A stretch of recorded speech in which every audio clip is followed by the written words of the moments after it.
I've been buying rings like I'm Kobe. I be in and out of arenas like I'm Scottie Pippen.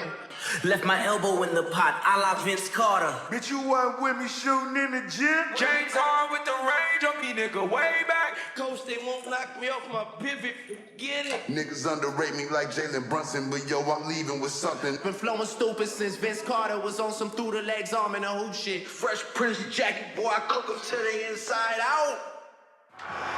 Ladies and gentlemen, if you don't know, now you do.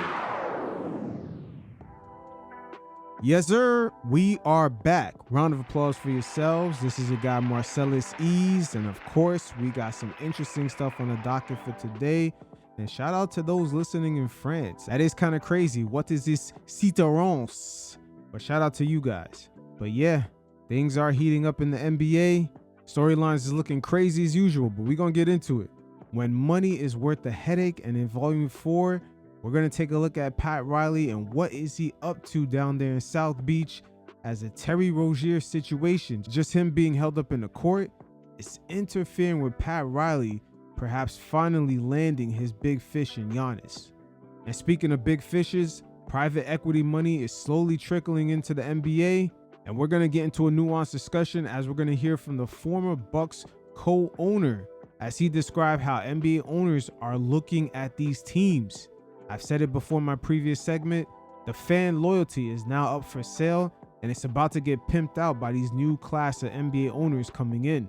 And we'll also hear from Mark Cuban on the same subject matter as he acknowledges that the fan experience will change because these NBA teams have moved over into a brand new asset class where fan loyalty will be put to the test. Continuing on, we're going to touch base with the media and their weird, awkward interactions with the international star as they do not know how to market them to the American audience. A lot of them grew up on that Michael Jordan aura, and it's leading up to them having a lot of blind spots, especially with SGA, as he is the total package, but yet it's kind of crickets. But then you look at the flip side of the coin with Anthony Edwards, the media gravitates towards him in a different kind of way. It's a different energy. And shifting towards different kind of energies, we're going to bring back that 1980s bad boy Piston as Isaiah Thomas spoke the truth to Draymond Green's face in regards to Kevin Durant saving their legacies. We're going to do a deep dive on that as a lot of Warriors took offense to it. But there's a major part of the story that always gets overlooked. And finally, we're going to hear from Kevin Durant as he sat down with Fred VanVleet. And man, I'm not going to lie, this has been one of the best interviews. They went over a lot of gems, including how certain superstars are measured and their impact on winning. Also, Fred VanVleet gives Kevin Durant a lot of insight to how chaotic the Rockets were when he first showed up. And he even pressed KD about his comments in regards to not needing a traditional point guard. They definitely went over a lot of gems, including Fred keeping it a buck and asking KD about not brushing his hair. So this will be a continuation of my series, When the Money is Worth the Headache, and this will be volume 4 as the NBA's marriage to gambling is starting to affect the team building process. And good old Pat Riley has been very quietly lining himself up to be in position to obtain the services of Giannis, but the only thing that's stuck in his way is this gray area that the league has had ever since he pulled that trade off with the Charlotte Hornets for Terry Rozier. Miami in that very same trade still has a pending 2027 first round pick to send to the Hornets. And the irony is, if they still had that pick, they would actually be able to send 4 first round picks for Giannis right at this moment. Again, there's major gray areas with that trade because the NBA a year prior did an investigation on Terry Rozier and they found that he did nothing wrong. And then a year after that in 2024, the Heat traded for him. But when these teams do make these trades, they're supposed to disclose with each other anything that could prevent the player from appearing on the court.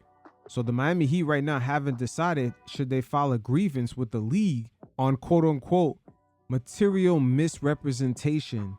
That's how it's written in the contract. But again, we're going to break this down layer by layer from the legal side and how it's affecting things from the team building perspective. This would end up being crazy if Pat Riley's not able to pull the trigger and get Giannis. He's been saving up all his draft picks. He didn't go after Dame. He didn't go after KD. or Bradley Beal. He's got his big fish, but this gambling shit is fucking things up for him.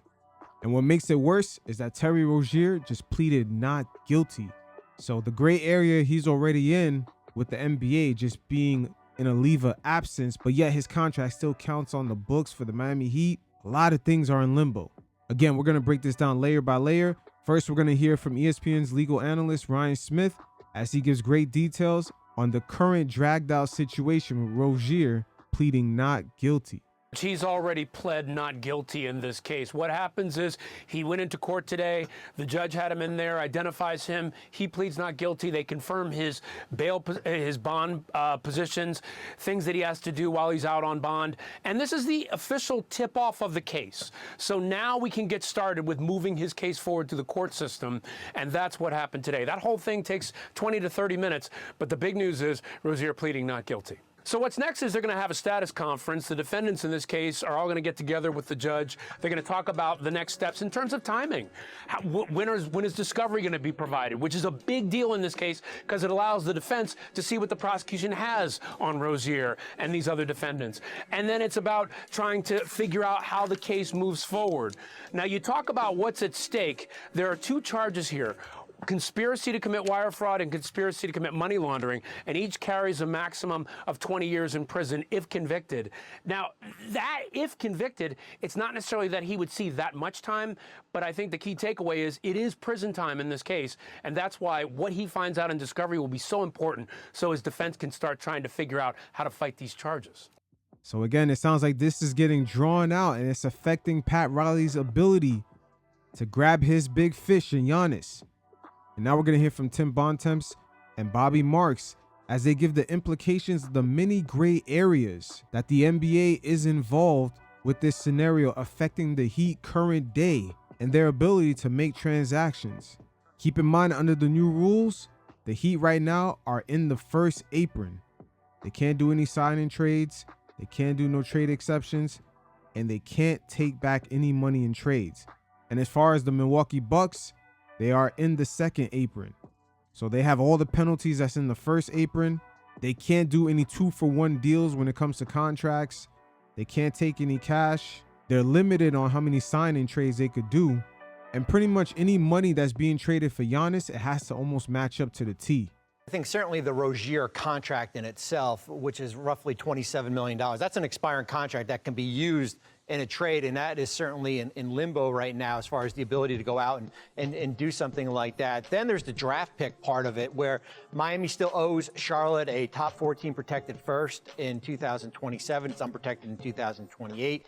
They're only allowed to trade 2 first-round picks right now. If you had that pick back, you'd be able to trade 4. That right there is the major key point that's holding Pat Riley back from making this trade for Giannis. Let's listen to that one more time.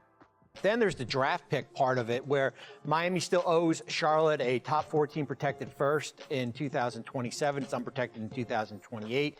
They're only allowed to trade 2 first-round picks right now. If you had that pick back, you'd be able to trade 4. I think the one thing that Tim had mentioned regarding the disclosure part of it, when you're on a trade call, you have to disclose medical, insurance, contract, basically anything that would prohibit a player from being on the court. Now, there's a gray area here with this situation where the league at the time found no wrongdoing with Terry Rozier, but having been investigated before in my time in Brooklyn, the one thing the NBA does say is that it's never closed.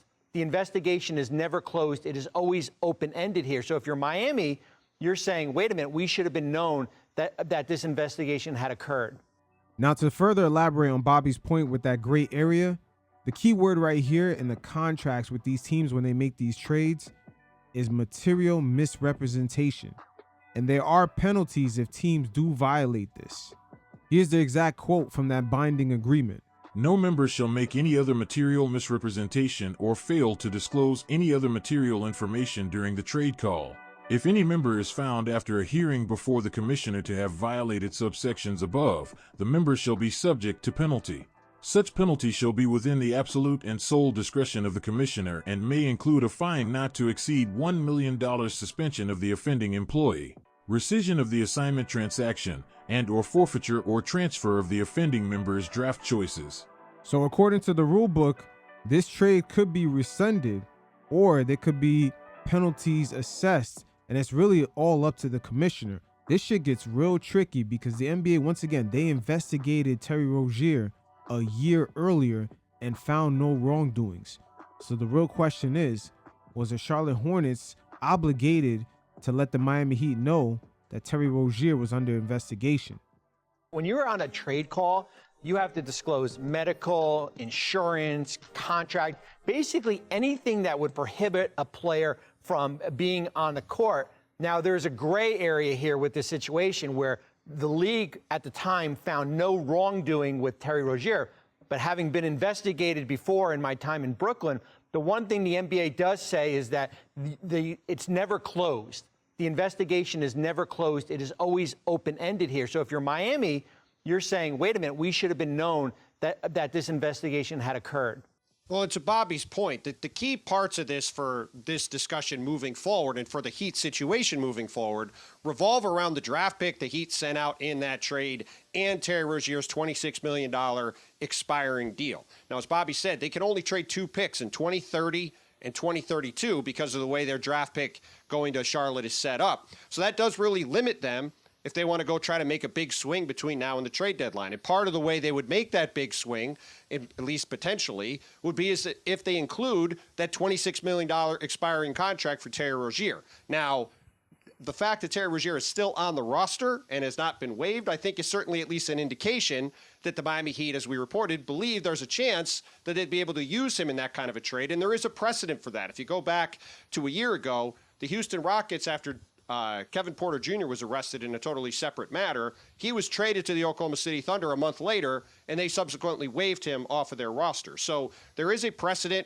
for this kind of thing taking place, and certainly for the Heat to be able to go into the trade market over the next couple of months and have a very large expiring to go with some other big contracts on their books, that puts them in a position with the draft picks they do have to potentially go big game hunting. But the results of all of this stuff will certainly have to play out, and we'll see what it means in terms of what flexibility the Heat have between now and February 5th. I could only imagine what Pat Riley's thinking right now.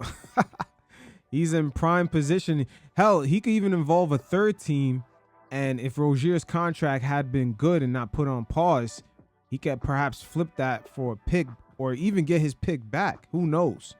But you got to wonder, with so much gray area and Giannis just lingering out there, if good old Pat might as well file that injunction and just test the waters with the league when the money is truly worth the headache. And with this gambling situation, in just the first few years, we've seen a head coach get involved, multiple players, and now with a team like the Miami Heat that's in a prime landing spot for a franchise-changing player like Giannis, it's just left them in limbo. But hey, we'll see how Adam Silver handles it. So with NBA teams' evaluations soaring up to the tens of billions, we're slowly seeing private equity trickle into the league. And in this segment, we're going to get a bit more nuance to this, as we'll hear from Mark Cuban drop major gems on how it'll change things for NBA fans like us. Because make no mistake about it, your fandom will be pimped to the highest degree. And it's sort of the way private equity is trickling in. It's very subtle, but they are carefully positioning themselves very discreetly to eventually becoming majority owners. And the first example I'm going to give of this is the way Jeannie Buss sold the Lakers. That 2020 pandemic really hit a lot of teams hard financially. The league borrowed over $800 million to keep certain teams afloat, and even the star-studded franchise of the Los Angeles Lakers could not really hold themselves down. That's with a LeBron James in town also. After that bubble season, fans were still not in the stands all the way to the spring of 2021, and that's where the Lakers that same year sold 27% of their shares to Mark Walter. This is a unique circumstance because regardless how things played out, just Jeannie Buss needing the money, getting that influx of cash, I'm sure that Mark Walter and his associates understood that a sale would be inevitable, as Jeannie Buss and her family are not in the proper position to innovate the Lakers business-wise. The mom and pop approach to NBA franchises is pretty much dead. These NBA teams are now a means to an end, which is to acquire a much larger real estate portfolio, which may include casinos, commercial real estate, fine wining and dining, etc., etc. hey, maybe even a hotel, all in the same facility. So before we get to hear from Mark Cuban, this is going to serve as a nice backdrop, as we'll hear from the former co-owner of the Bucks that won the NBA championship with Giannis, Mark Lazary, as he is now CEO of Avenue Capital, a private equity firm that makes strategic investments in sports. Just peep the way he talks about maximizing fan loyalty.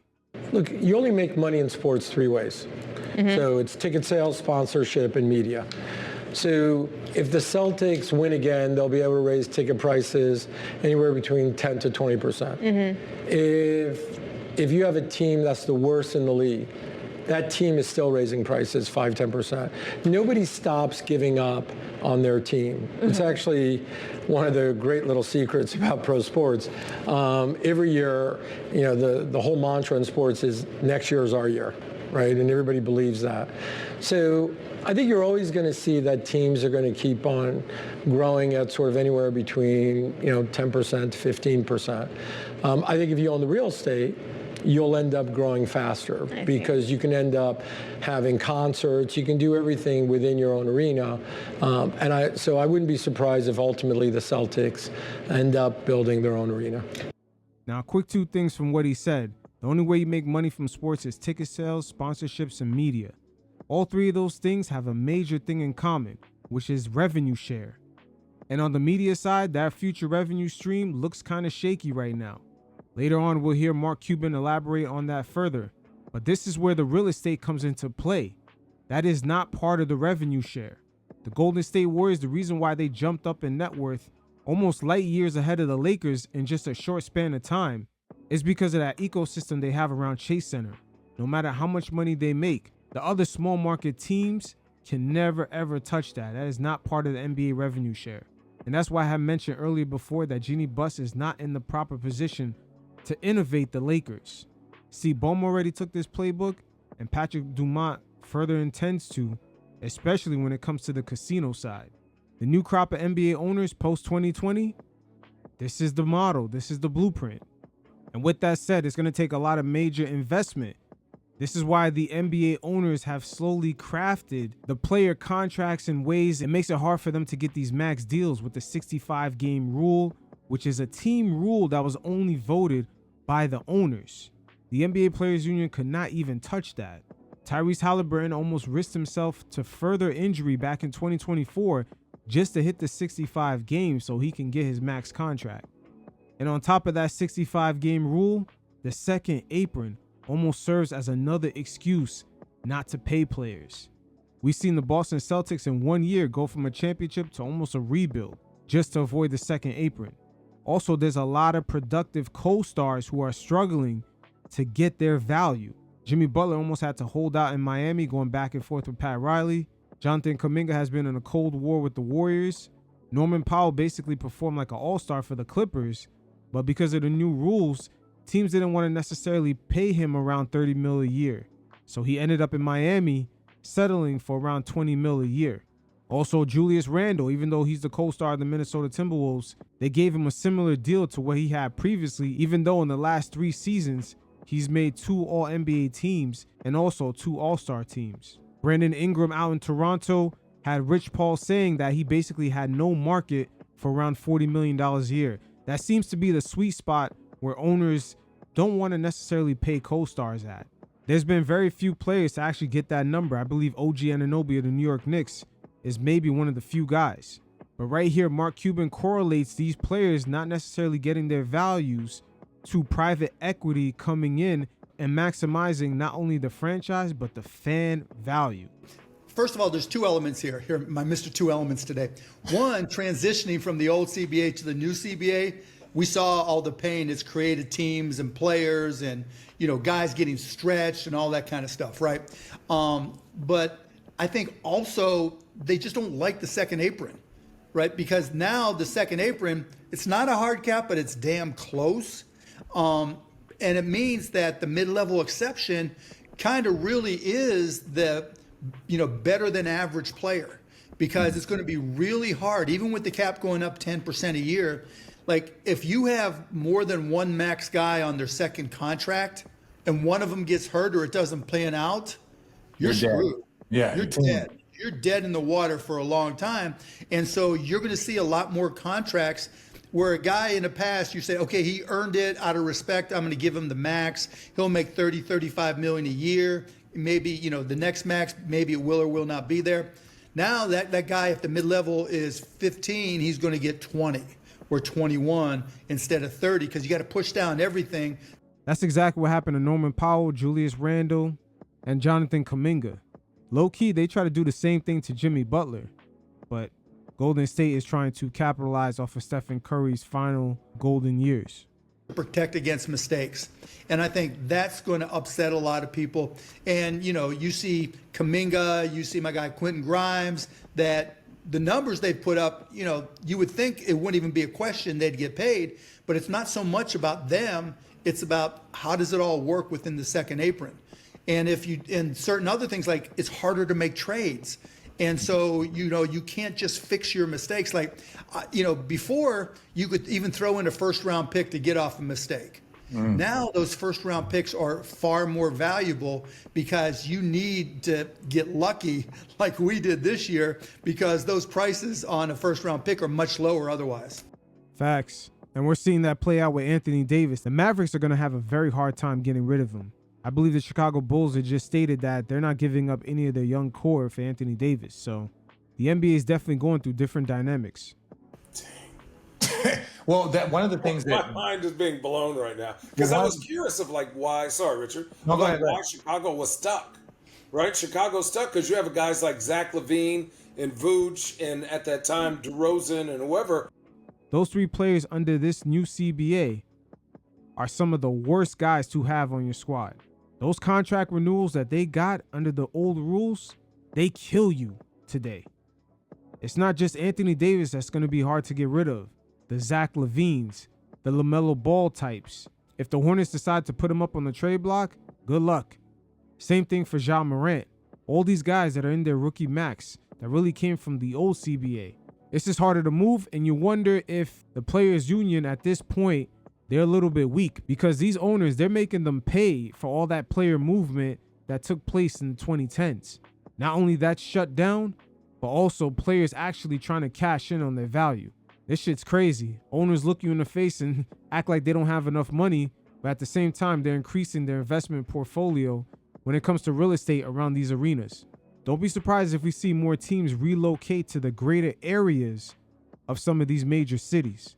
Got to utilize that space. And you can't get anything back for them because teams are like, they're too long of a contract at that price. Well, they're older, right? They're older. You got to be certain they're going to get you over the top. If it's their final piece, you go all in, right? But if it's not, or you're not sure, no one's going to take them. Like even KD, it wasn't like there was huge demand for KD, right? KD, he's got to be a finishing piece, and that's what Houston hopes. Otherwise, it's $50 million is too much. Remember, that $50 million is too much according to the second apron. It's no longer based off that player's talent. If they could be that finishing piece within that second apron window. And another NBA team that's going to have to reevaluate some of the contracts they gave out is the Orlando Magic. They got Franz and Paolo under a rookie max extension, and they also got Desmond Bane. Don't be surprised if they move off those contracts quick. $50 million is too much. I was talking to a former GM, and he said what's going to happen, and I want to just kind of get your thoughts of it, and I don't remember it exactly, but it was like, you're going to start making every player a certain price, right? So instead of we're going to pay you 125, we're going to play. No, the puzzle pieces have to fit together where we're going to pay you, we're going to pay this class of guy 8, this class of guy 10, this class of guy this. So now if we are trying to get off of a mistake or a trade, the dollars match. Because the dollars have to match dollar for dollar. So then you have to start pairing players dollar for dollar. So you might be above your value or you might be below your value, but they have to pair you in a slot because they can't fluctuate the trades. Yeah, effectively, you're going to have to figure out analytically your dollars per minute played. And how whatever analytics you use, how much are you willing to pay for this plus minus amount? If the guy's a net plus minus and he's top 10 in the league, okay, but if you don't have the other pieces, you can't, it's a wasted amount of money no matter what, right? It's got to be a finishing piece, not a starting piece, like I said before. And it's interesting that Cuban mentioned you can't be a starting piece, because for the Lakers, this is the very first time we're going to see a player in Luka who's under a supermax. And I believe in a year or two, he qualifies for the 10-year supermax. So we're going to see the Lakers having to build a championship team with a player that's earning well over $70 million a year. The apron rules were not designed for that. SGA out in OKC is going to start his supermax next season. So it's almost 2 years after winning his championship. He signed for a new supermax, but it's going to start in the 26-27 season. That is great cap management by Sam Presti. But for the Lakers, that shit is in reverse. I don't know if Rob Pelinka could pull it off. How did we get to this point? To this second apron nonsense and all these rules, all these stipulations we have now that, you know, people are mad about, and they got to actually, to me, do their job and their due diligence and actually, you know, hire the right people in their organization to make sure that they set up for the long haul because of these rules. How did we get to this point? I got my thoughts. I want to hear yours. From an owner's perspective, former owner's perspective that knows other owners, half the teams lose money. Half the teams still lose money because what ends up happening, Perk, even though the TV money goes up, right, a lot, 51% out the door to the players, right? And then on top of that, like the Mavs, we lost tens of millions of dollars when Bally's went bankrupt. And that's the part about the Luka trade that does not get talked about enough. It makes sense that Mark Cuban has sold the team back in that 2024 season. Not only he lost the local TV revenue, but also he had Luka's Supermax contract coming up. Luka would have been making over $70 million a season had he remained in Dallas. And also, the Mavs still had to figure out Kyrie Irving's contract. The Dumont family, I'm not sure if they were down for paying $3.5 billion to get the Mavericks, than being comfortable paying $150 million a year in luxury tax. Gone. It's like gone. And it just, there was like hardly anything to replace it from our local TV deal. And so you've got, you know, specific things like that where teams just are losing money. And the only teams that always make money are the New York and LA area teams. And even Boston made some money, not a ton, but made some money. Now, let me say this. It was very interesting when Brian Windhorst had revealed some of the financials of these teams. The Lakers having LeBron James under the guidance of Jeannie Buss, they weren't making as much revenue as people think. The New York Knicks, in a season in which they did not even make the playoffs, still made $40 million more than the Lakers did. So when I stated earlier with Jeannie Buss not necessarily being in the position to innovate the Lakers, you see how a pandemic plus a following season where they can't have fans in the stands eventually led her to slowly start selling the team. Mark Walter purchased 27% of the Lakers back in 2021. We lost tens of millions of dollars when Bally's went bankrupt. Gone. It's like gone. And it just, there was like hardly anything to replace it from our local TV deal. And so you've got, you know, specific things like that where teams just are losing money. And the only teams that always make money are the New York and LA area teams. And even Boston made some money, not a ton, but made some money. But, excuse me, not a lot of other teams, you know, always made money.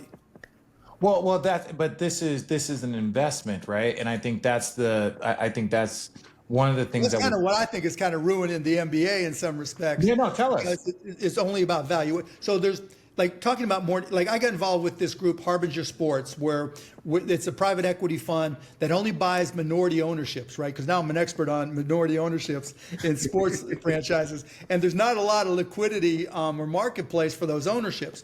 But for the big private equity companies that are, you know, help the Celtics deal get done, as an example, right? They just want to see a return in their dollar. So they're just trying to push up the valuations.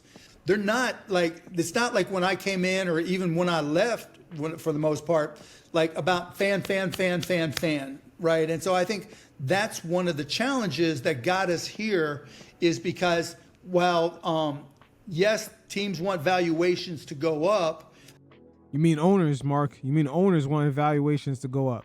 The real question is, are you guys aware that you could potentially be in a position where you're going to have to allow private equity to almost have complete control of the team? It doesn't really change the actual operation of the team, and it didn't really force the profitability or push the profitability up, for most teams. So it's kind of a catch-22. So when people look at how much you bought the Dallas Mavericks for, how much you sold them for 20 years later, and I'm just saying, like MJ, how much he sold it for. Now there's losses every single year. For the most part, yeah. Other than the years where we sucked, the only time I made money was when we were awful. Oh, so great insight right there. Great insight. Once again, Patrick Dumont and his family, they were set up to lose at least minimum $150 million a year in luxury tax by having Luka on that super max deal. And the Mavs being competitive was not even a guarantee. Look at the Phoenix Suns the last 2 to 3 seasons with Kevin Durant. They were paying over $150 million in luxury tax, and they were nowhere near contention. Because my payroll was nothing. I'm paying Solid Measure, and so it's just, what was the Clipper? What's the I can't believe it. The Clippers' old owner. What was his name before? Donald Sterling. Donald Sterling's team would always suck, but he would make money every single year. Every single year, because that's what he cared about. And he didn't try and win. So it was like he wasn't trying to win. Blake and that crew forced him into a position of like, okay, I can't not do something.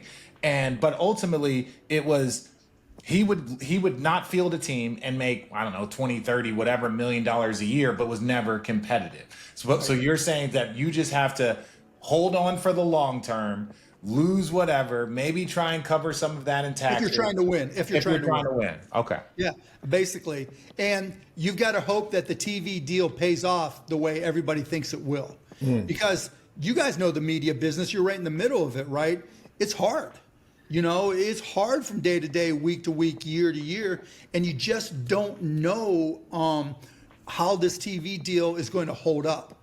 Like, Peacock paid the NFL like $100 million for one playoff game and added 2 million something subscribers.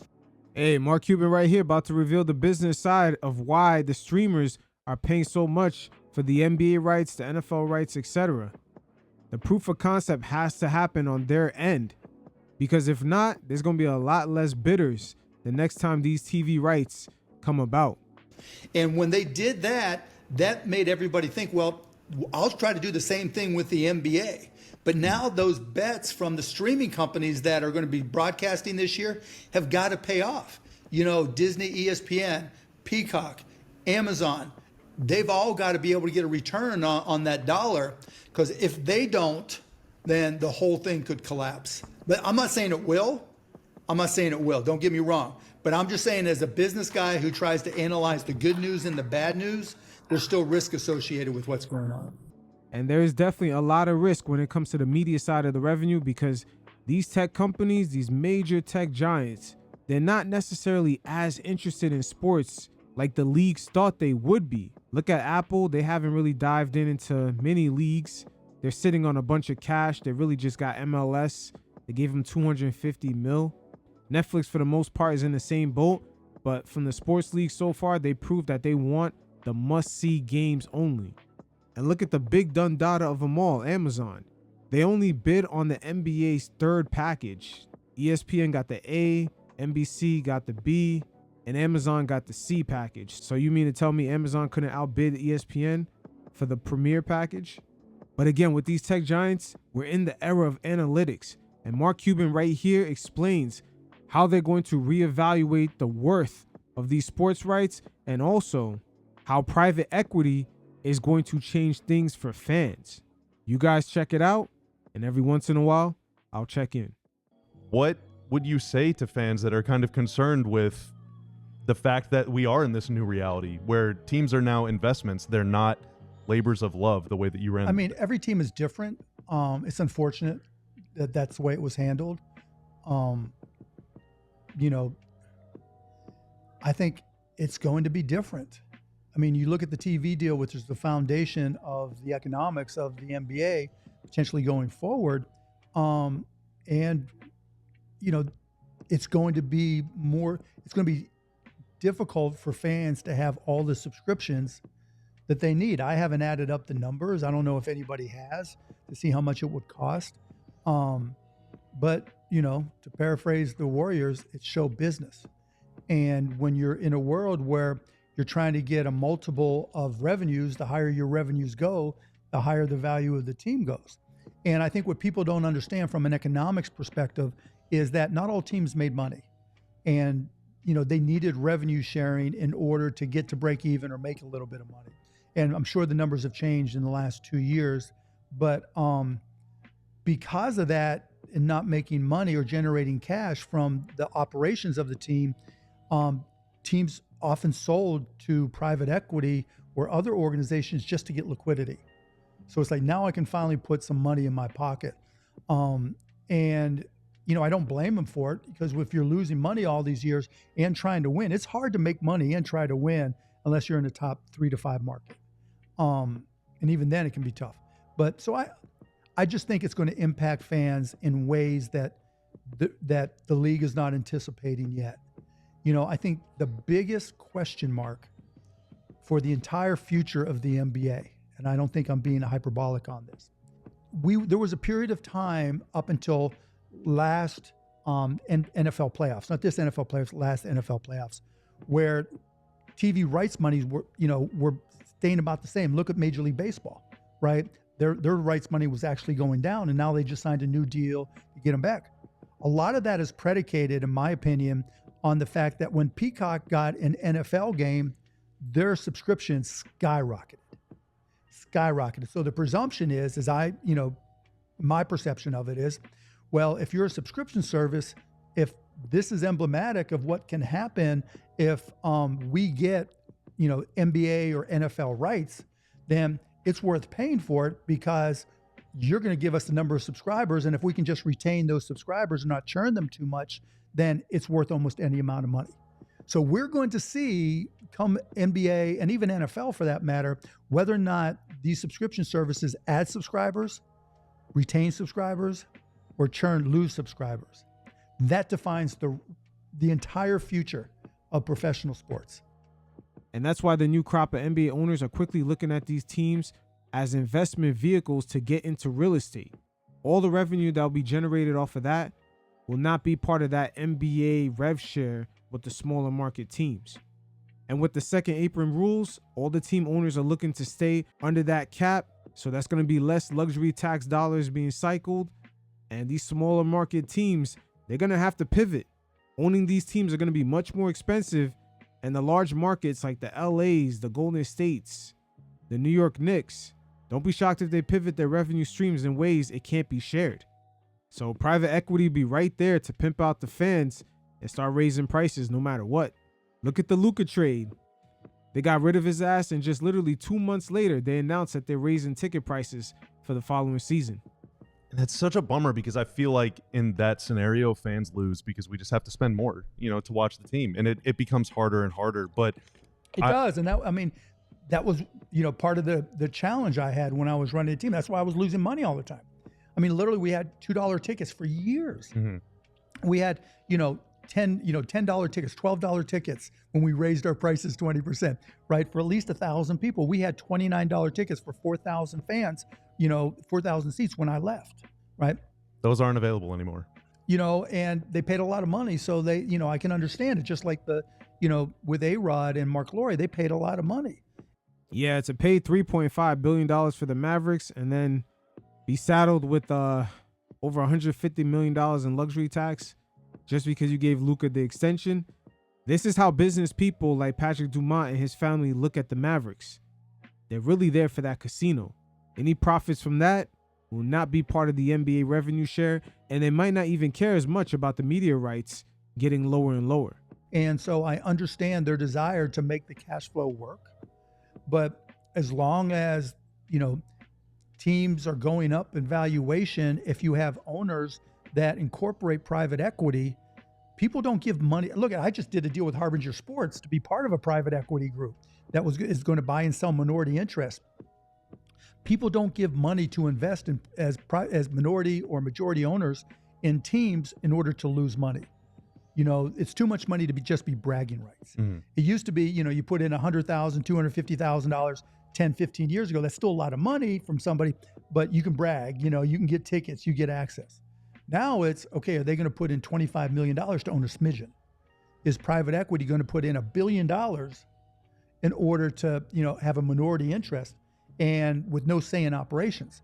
And if you are a part of private equity investor, a special purpose vehicle type thing, you want a return, because there's only 20 people in the world that can write a check for an NBA team anymore.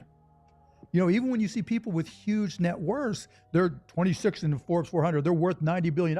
They ain't got $90 billion in cash, and they'd have to get off of assets, et cetera, which isn't always easy. Some can, but what are you really saying about Forbes, Mark? They fucking counted El Chapo's money somehow. So the point of all this is we're in new territory, because, even at a $2 billion valuation, somebody could afford it. Ballmer set that path. Even like when I was looking at the Texas Rangers, right? The reason the people who ended up buying the Lakers now, Walters and Todd Bowley, were able to come in for the Dodgers, and the same thing happened with the Rangers. They just kind of got prepaid off the TV money so they can use it to buy a $1 billion team. And that changed the economics. Now the economics are beyond that. That's why I think the NBA is not going to expand, because the economics just don't work. Yeah, that expansion looked like it's on hold. NBA Europe looked like it got the green light. But don't be shocked if the Pelicans end up being the team that moves to either Seattle or Vegas. What would you say to Mavs fans who, Mavs fans can say whatever they want about you, but they know at the end of the day you cared. And I know for a fact whenever the Mavs lose, you don't sleep. Like no. You're pissed, What would you say to Mavs fans who are concerned that the new ownership group, and this isn't just specifically about Patrick Dumont or whatever, but like that guy thinks the finals are called the championship games. Like what would you say to Mavs fans who are concerned that the new ownership group might not really care as much as you do? They do? They do care. That I can say with 100% certainty. I mean, I still talk to Patrick a fair amount. And, he doesn't show emotion like I do. That's just not his style, but he does care. And, he cares when we lose. He's spending time to learn. He's learned a ton in time, Now I can talk to him about analytics. I can talk to him about our roster. I can talk to him about 5 out versus making 3, decisions that are made. Can you tell him to play more 5 out, please? What's that? Can you tell him to play more 5 out? Well, it's going to be tough because we don't have enough 3-point shooters, which is part of the problem, right? And so that was the conversation. A long time complaining about that. We spent a lot of hours over the summer talking about just that. Well, yeah, and that's Patrick and I have talked about that, right? It's kind of a triangle. It's not like Nico and I talking about it. It's Nico talking to Patrick and me talking to Patrick. And it's his job to, assimilate all that and make a decision. And that's the problem with the Mavericks right there. And you're going to have to add Jason Kidd to that triangle. That is a major issue that Dumont's going to have to correct. That information has to be streamlined. It seems like no one wants the responsibility when shit backfires. Notice that was the same sort of communication line with this whole, should we trade Luka, should we not? Nobody really could answer who firmly made that decision. But I know he cares. I have no doubt in my mind that he wants to win a championship. But he's not me, and he's going to do it his own way. Going back to private equity real quick, would you say it was more the NBA chasing higher and higher valuations, or was it private equity looking at the NBA and looking at franchises and seeing them as a vehicle that they could also target? Both. Yeah. Both. Because like when did that start really? I guess kind of with the the VC explosion. Probably more 5-6 years ago that I noticed the conversations turning more to valuations. That sounds very familiar.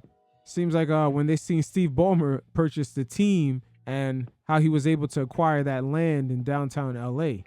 He was an overall positive for the whole NBA. Even the lowly Charlotte Hornets was able to sell their franchise for $3 billion. Because some of the people who had bought teams had private equity backgrounds.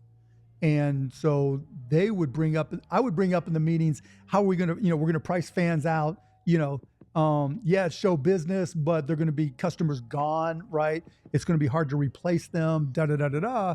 And it would be like, okay, Mark, what are our valuations at now? And it's like, well, Forbes says this about the teams, yada, yada, yada, right? And so I think it was 5-6 years ago that probably started happening. And I raised my voice. I was like, this is bullshit. I know we're a business. Yeah, I know we want to make money, but teams aren't making money. Why aren't teams making money? What are things we can do? Like one of the things I would hammer all the time was social media.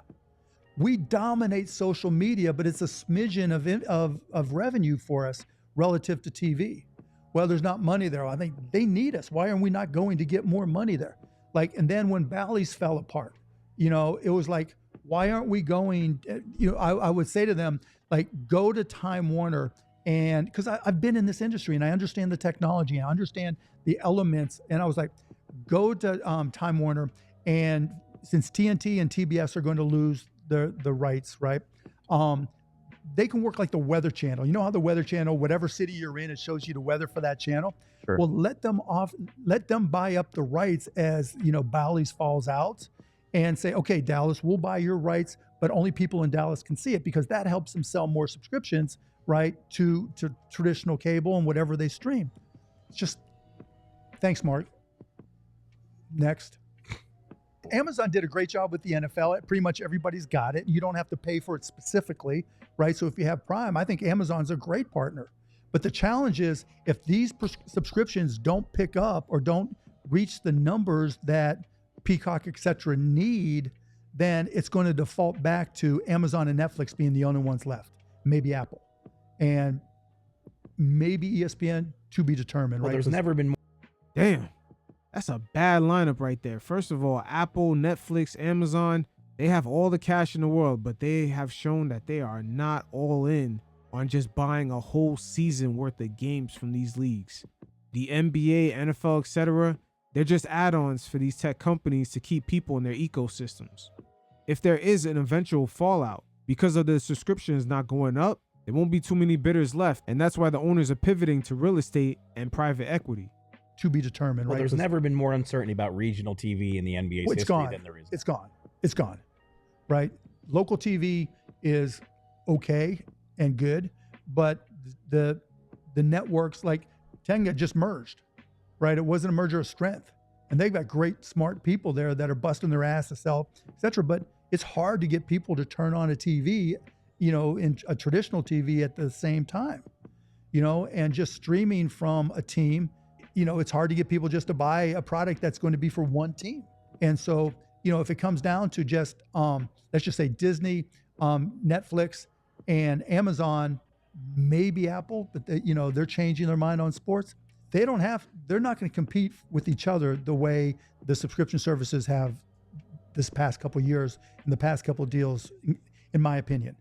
Facts. And I believe Apple is not going to compete at all. They are very brand conscious. Unless you're Oprah Winfrey, you have to be like one of these mega universal figureheads that won't upset any part of the masses. As long as you're quiet, they might partner up with you. But NBA players are very vocal and they're very culturally relevant. So Apple might not want to tie themselves to that. So to sum up this conversation, and then we're going to hit a break. Yeah. But I guess, what do you say to the fan that says this doesn't feel like a family? It doesn't feel like a family business anymore. I guess the idea is just sorry, that's not what the NBA is anymore. Yeah, I'm sorry. Yeah. It's just, you see with Wick selling, you see with Jeannie selling, you see with me selling, you saw with MJ selling, teams, the people that we've come to learn and know that have owned these teams for 20 plus years. I'm not 21, I'm not 41 anymore, right? And so a lot of the individual owners are going to age out.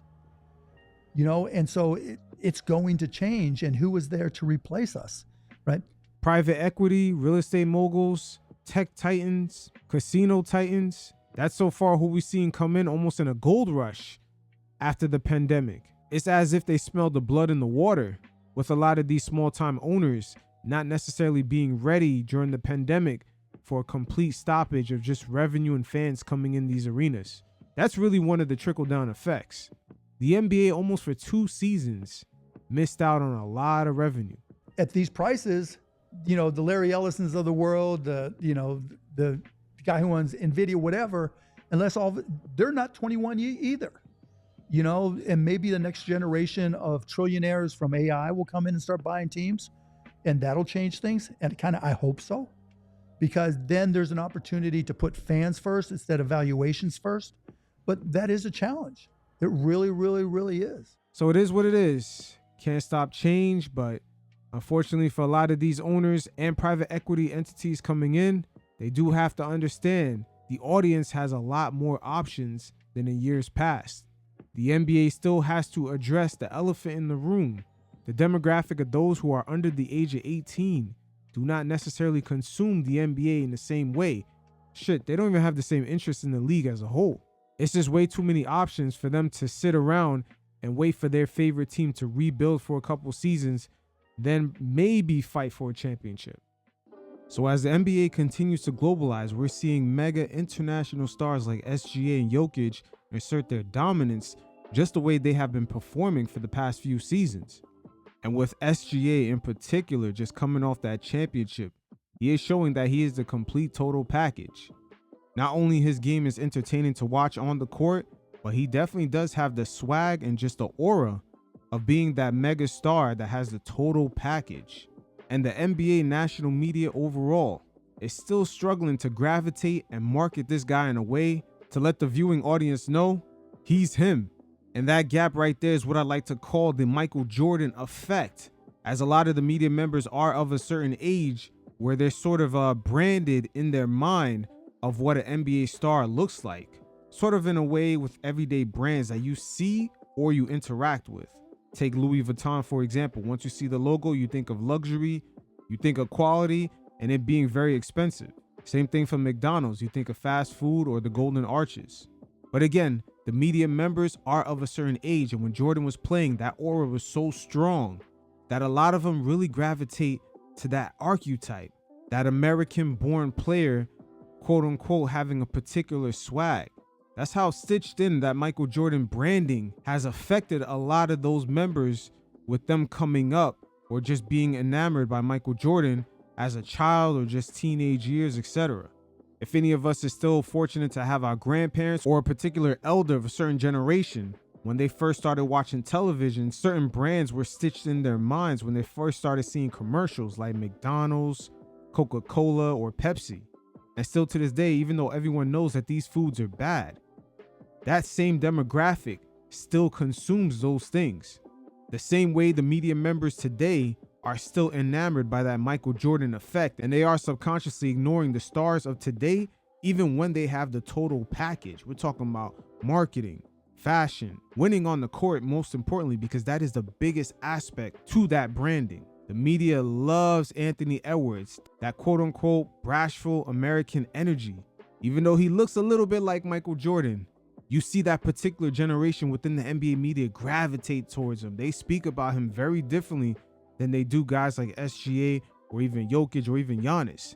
Shit, even Giannis had mentioned that he could never be the face of the league because he doesn't have quote-unquote the American swag. And right here, former NBA player Austin Rivers speaks on this dynamic of SGA having the complete total package, but yet he's not really being marketed like that. Could it be because he's Canadian? You guys check it out, and every once in a while, I'll check in. Given the resume, if he was American, maybe a little bit more active on social media, because he's not. Everything's only for promotional use. He only gets on his Instagram and stuff if it's like for something he's doing, promoting a brand, a sneaker, a fashion. He don't just get on his live and start talking to people. You know what I'm saying? Like, if he doesn't tweet like Kevin Durant. Like if he was more active on social media, born in America and played in a hot market, he'd be the biggest star in basketball by a landslide because he has everything. Fashion, he's number one. We know that. He's like walking in Tom Brown and Louis Vuitton. He's the guy.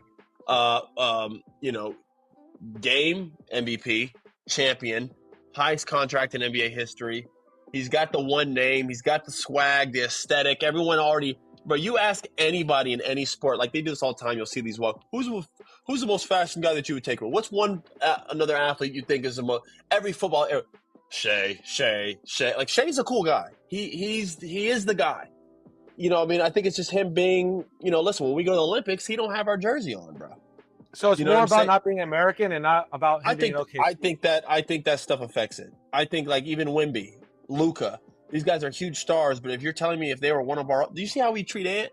My man Austin Rivers catching on, and at the same time, he had mentioned SGA playing in a small market. Isn't Ant-Man doing the same out there in Minnesota? Ant's like a top 15 player, top 10 player in the NBA. But he's just likable and cool. We put him everywhere. His personality is a lot different than those other guys, though, too. Again, Americans are usually like that. A little bit more boisterous, a little bit more, we're a little bit more forward. Social media, the way we do it versus that, it's just different cultural-wise. And I'm not going to lie, Ant-Man on the court, the way he dribbles, the way he shoots the ball, just his overall look, it is very Michael Jordan-like. Hell, even Ant-Man's face itself.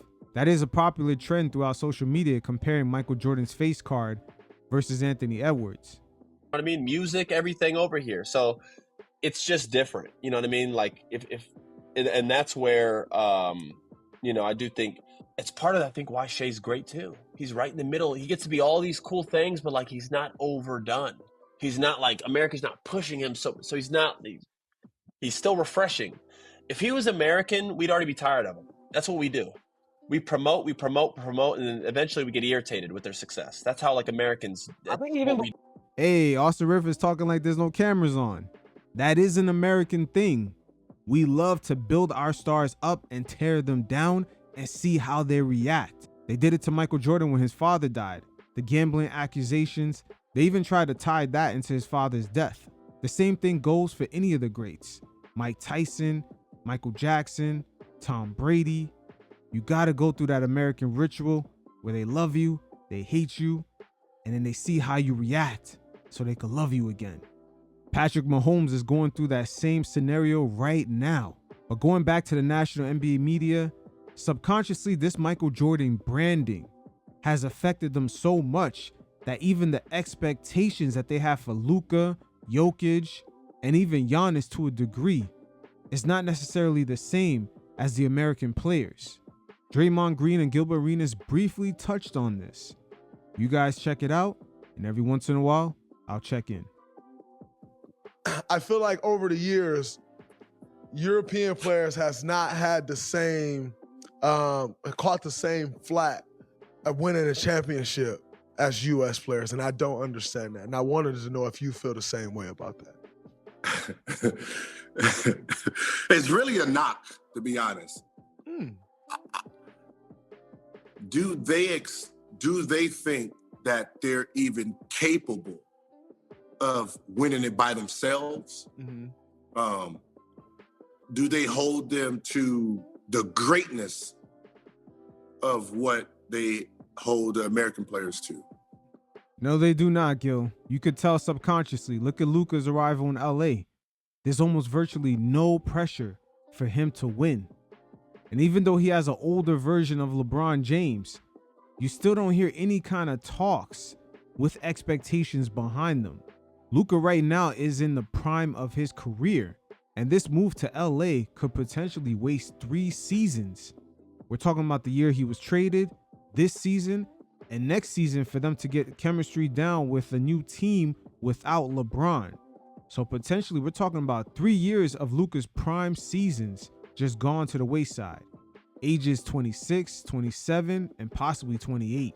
When it came to Jason Tatum, they had put crazy expectations on him since he was age 24. Right, so when you have a Luka, when you have Jokic, at the end of the day, it's like, yeah, they're good European players are coming over, they're dominating, but do we hold them to the same standard? So it's like they get a free, they get a free easy pass, right? They get a free easy pass versus, I wouldn't say they necessarily get a free easy pass, but once they win one championship, those expectations seem to simmer down a lot. When on the flip side with the American players, once they win one, they start asking about the next championship even before the parade takes place. Look at Shaq and Kobe. You know, you know me. You know what I'm about. It's the might be the color of the skin a little bit. You know what I mean? You know, got to remember the American white boy is gone. Mm-hmm. They adapted the black side of the game, right? Now with Cooper Flagg and his rise, I'm wondering if those same expectations will be placed on him once he starts approaching his prime years. I would say from ages 24 all the way up into age 32. That's going to be something to be on the lookout for. They adopted the athletic part of the game, so they don't have the same fundamentals that they used to have. Yeah. You know what I mean? So when you name when I see the white players, and then you put Luka in there, like that's European. Stop. Mm-hmm. Don't try that. I'm on to you. That's a good start. You know? You can't say, he's competing with Larry Bird. No. Yeah. That's Hayward. That's Caruso. That's that group. Yeah. Right? Now with Cooper Flagg, him coming into the league, there was so much hype and expectation placed on him because once again, this is not a skin color issue. This is a cultural issue. Cooper Flagg is an American-born player. The flair he has when you see him on the court, you can tell he's an American player. The way he dribbles, the way he celebrates. The media almost subconsciously has put him in a different tier of expectation. Just the way they talk about his player profile. When they mention potential greatness when it comes to Cooper Flagg, they're talking about championships. Once again, the media members subconsciously with American players, they do have a higher standard versus the international stars. And there's a lot that goes into that subconscious thought. Because going far back is the 1980s, I believe it was 1988 or 89, when Sabonis's father had came into the NBA, a great Eastern European player. But when he was selected, I believe it was the last pick of the NBA draft. The level of disgust in a lot of people's faces because he was a European player. And that stigma was real. It even played out with Michael Jordan and Scottie Pippen, the way they treated Tony Kukoc during their Chicago Bulls run in the mid-90s. A lot of us Americans from a certain era, if you understand, you understand. There is almost an entitlement that basketball is ours. And you see it play out with the Olympics. Look how the NBA, even this season, is sort of playing into it with the way they set up the All-Star game. Adam Silver knows to get the players to play hard, they don't want to look like a bunch of fools, putting the players in a situation where they don't want to lose their reputation and getting their asses whooped by a bunch of international players. The 2024 Olympics was another prime example.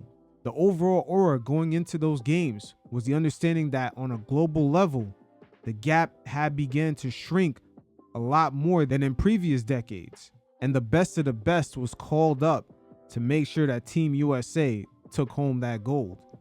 So I think, they're trying to find a way to ease the Europeans in to make it a broader game. And I don't think they want to really give them that oomph yet.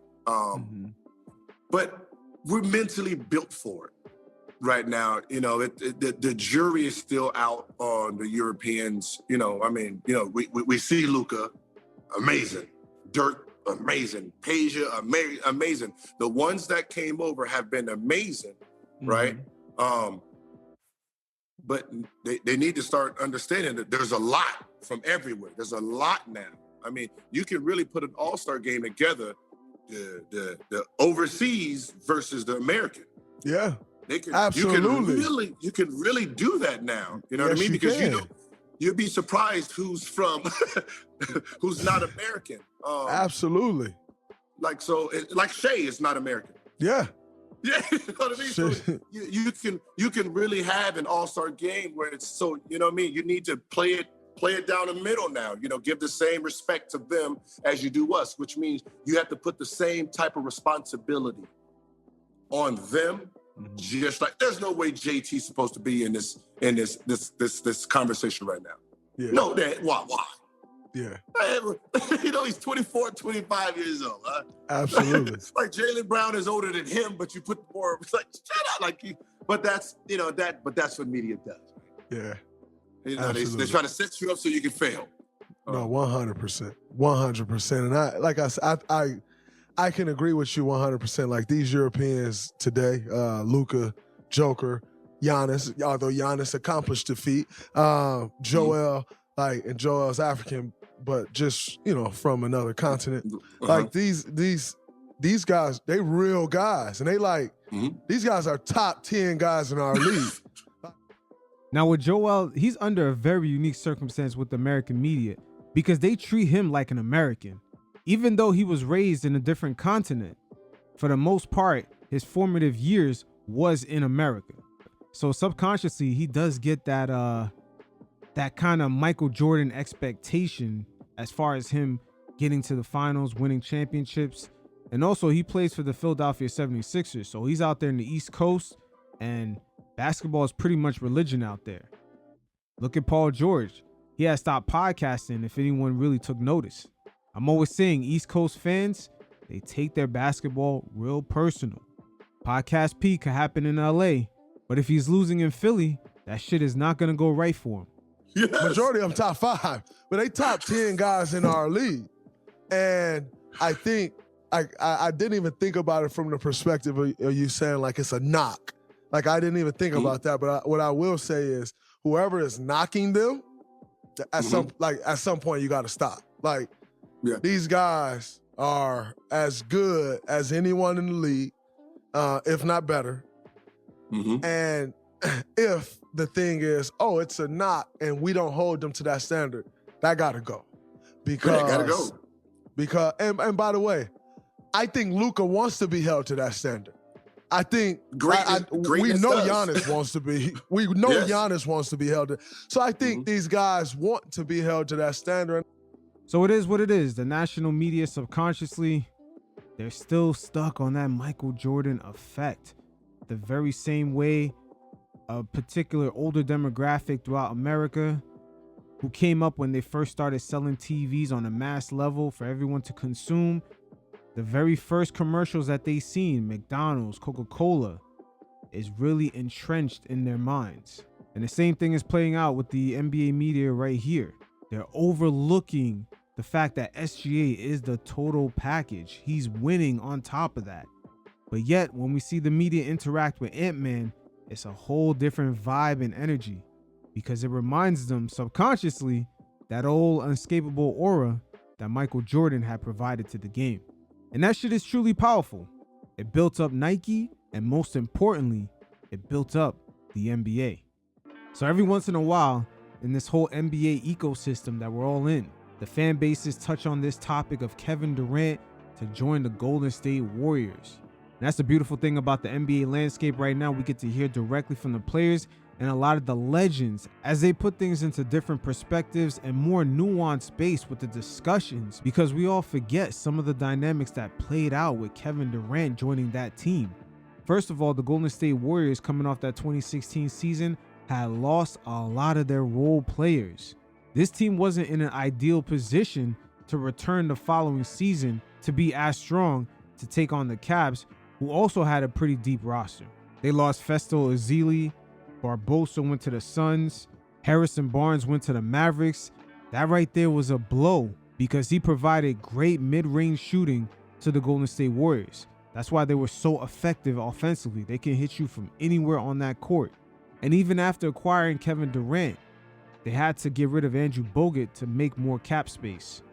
And just sticking to the topic of Andrew Bogut, let's not forget when he went down in the finals, that changed the whole series. LeBron was able to get to the cup a lot easier. So the Warriors got depleted when it came to their bench unit. I believe Sean Livingston was the only one that ended up staying for a few more years. And Kevin Durant was definitely needed by the Golden State Warriors at that point. Nobody thinks of the Oklahoma City Thunder with Chet Holmgren, J-Dub, and SGA as a super team. And the same thing applied with the Warriors. They only went after one free agent, and that is Kevin Durant. And we also got to factor in the finals, being up 3-1 and still losing was devastating. Sort of in the same way we seen the Seattle Seahawks in that Legion of Boom. That interception in the Super Bowl completely changed that team. LeBron James, after winning the finals in 2016, was trolling Stephen Curry, Klay Thompson, and Draymond Green with that Ultimate Warriors shirt. And I believe mentally he pretty much had their number. That's why all three of those guys got on the plane along with their owner and GM and flew all the way to Montauk, Long Island. That's the very edge of the East Coast right there. and they spoke to Kevin Durant and convinced him to join their team. So throughout the years, the narrative has been drawn up that the 2016 Warriors were a super team, especially by the LeBron faction of the media, as they try to elevate that team to a level in which they could say, hey, LeBron came back from being down 3-1 against those guys, so that would make him the GOAT. There's definitely a lot of nuances that go into this. Once again, no one thinks of the Oklahoma City Thunder with Chet Holmgren, SGA, and J-Dub as a super team. So why would the same thing be applied to the Golden State Warriors? And in this segment, we're going to hear from Isaiah Thomas as he spoke to Draymond Green and told him directly to his face of what it really meant for Kevin Durant to join their team. And afterwards, we're going to touch base and hear from Kevin Durant himself as he reveals some of the dynamics that played out with his decision to join the Warriors. You guys check it out, and every once in a while, I'll check in. You know that I've gotten to know Kevin Durant extremely well now. He's one of my favorite dudes now, right? Now I understand why Kevin Durant left OKC to come to Golden State. It had nothing to do with, I don't like this guy. Kevin Durant being a savant, as smart as he is, you, Steph, Clay, moving, reading, reacting, playing, that's the way he wants to play. That's the way we all want to play. Steve Kerr, brilliant enough, and he trusts y'all enough. And key word that I'm getting ready to say, he trusts his teaching enough that he gives you the freedom to play. So therefore, you never know if Steph's gonna start in the corner, if he gonna start on the wing, if he gonna start on the box, you never know. So the perfect randomness of play that Bob Knight invented, that I came up in, that I won championships at Indiana, that's the way you play, and that's makes it so difficult. So yeah, it's a beautiful thing to watch. I appreciate that history lesson. And I'll be honest with you. I can go, well, speaking of Kevin Durant, I'm happy to hear you say that because I've known this all along, right? Like he wanted to come here. He loved the style of play. He would always say like, I just want to play basketball the right way. Like I haven't played the game of basketball the right way and I don't know how long, and I just want to play the right way. Now that right there is a shot at Billy Donovan and Russell Westbrook. And KD is right for saying that. The Oklahoma City Thunder could not control Russell Westbrook. And as you can see how the 2016 Western Conference Finals played out in the final 3 games, that man's decision-making has always been questionable. And it played out even after Kevin Durant had left the team. He lost to a rookie Donovan Mitchell in the playoffs. He also lost to Damian Lillard in the Portland Trailblazers, even though he had Paul George in perhaps his best year in the NBA, and also Carmelo Anthony. So Westbrook's play style has come into question, and I'm surprised this does not get brought up more often when people evaluate KD's decision to join the Warriors. When he was coming here, and there was this whole, uproar. Draymond was recruited and this, that, and no, dude wanted to play the game the right way. And so, in saying that, probably didn't make the right decision in leaving because not many teams play like that. It's going to be hard to find that. Wait, before you come in, let me make a bold statement here. Yes, sir. And I hope this don't upset you, but because I'm giving y'all a compliment. Before Kevin Durant arrived in Golden State, y'all were on the verge of and being remembered as the team that went 73-9 and lost to a Cleveland Cavalier team in the finals, 3-1. Not lost, Isaiah. They blew it. Draymond acting up, getting suspended. A lot of the meltdowns that they had, they fucking blew that series. And also Andrew Bogut going down, it ended up costing them because LeBron was getting to the rack with ease. You up 3-1, and probably one of the biggest collapse in NBA Finals history from a 73-9 historical team. That right there needs to be said a lot more often when people reevaluate KD's decision to join the Golden State Warriors. They were coming off one of the worst meltdowns in NBA history, and they had it in the finals. Kevin Durant comes that summer and really saves y'all basketball legacy. And you win 2 championships after that. And now you're the Golden State Warriors dynasty that you're going to go into the Hall of Fame on and everything else. It is cemented, because if Durant don't come that summer and you guys are remembered as the 73-9 team that lost 3-1 in the NBA Finals, all of your legacies are different. So all of you with Kevin Durant, y'all are, right? Facts, my man IT preaching right here. This is the complicated relationship that Warriors fans have with KD. They understand this quote-unquote Warrior dynasty of the mid-2010s cannot be discussed without Kevin Durant being there. And that was a powerful moment in sport that he should be rewarded for, but also your team should be rewarded for accepting a juggernaut like that and being able to incorporate it. And what y'all did was beautiful, man. It was beautiful. So I hope that didn't hurt you in any way, but I did want to acknowledge him and y'all for that beautiful moment.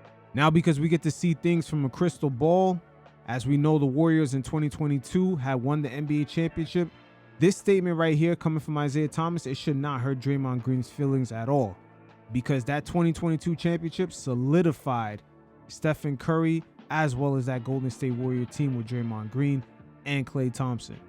Yeah, no, it didn't hurt me at all. I've actually gone public and said before, like, yo, K coming here opened up a totally different thing. Like, we were destroying everybody.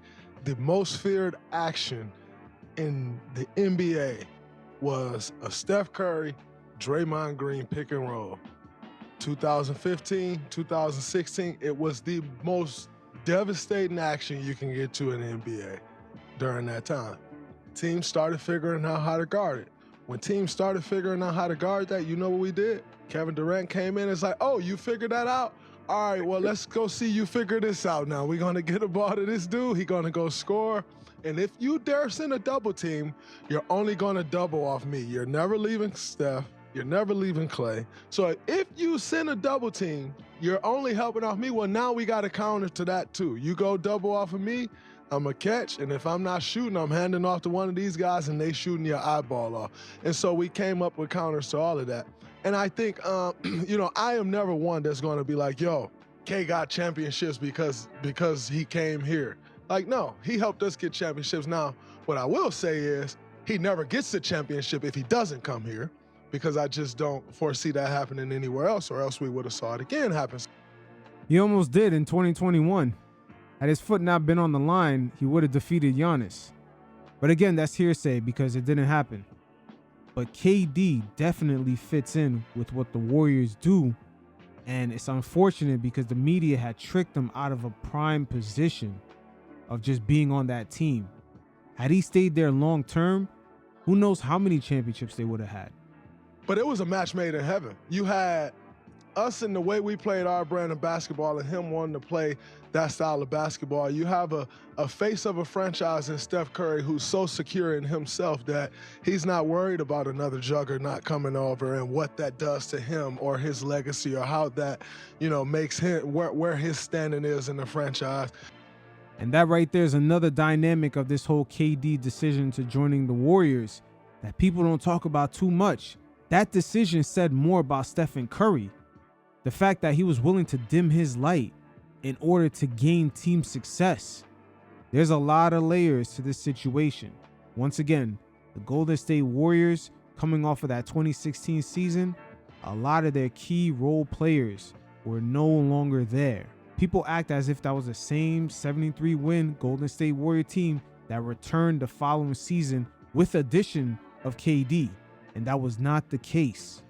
And so all of those things coming together, I agree with you. Like, it was absolutely insane. Now, what I will say is, definitely blew 3-1 lead. No one likes to talk about me getting suspended game 5 where them boys was about to get a gentleman's sweep.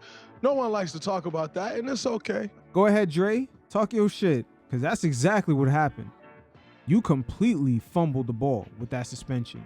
I'm cool with that. I don't mind. It's totally fine. But I am not one of those people who's on the bandwagon of like, Kevin didn't do nothing. Kevin doesn't deserve them rings. Like, you don't win 2 finals MVPs if you don't deserve rings. That's just kind of a dumb thing to say. Yeah, so I'm with you. I'm gonna hit you with this, right? Because they always talk about the Lakers and when they three-peated, but they never mentioned they got that Phantom foul. So that gentleman.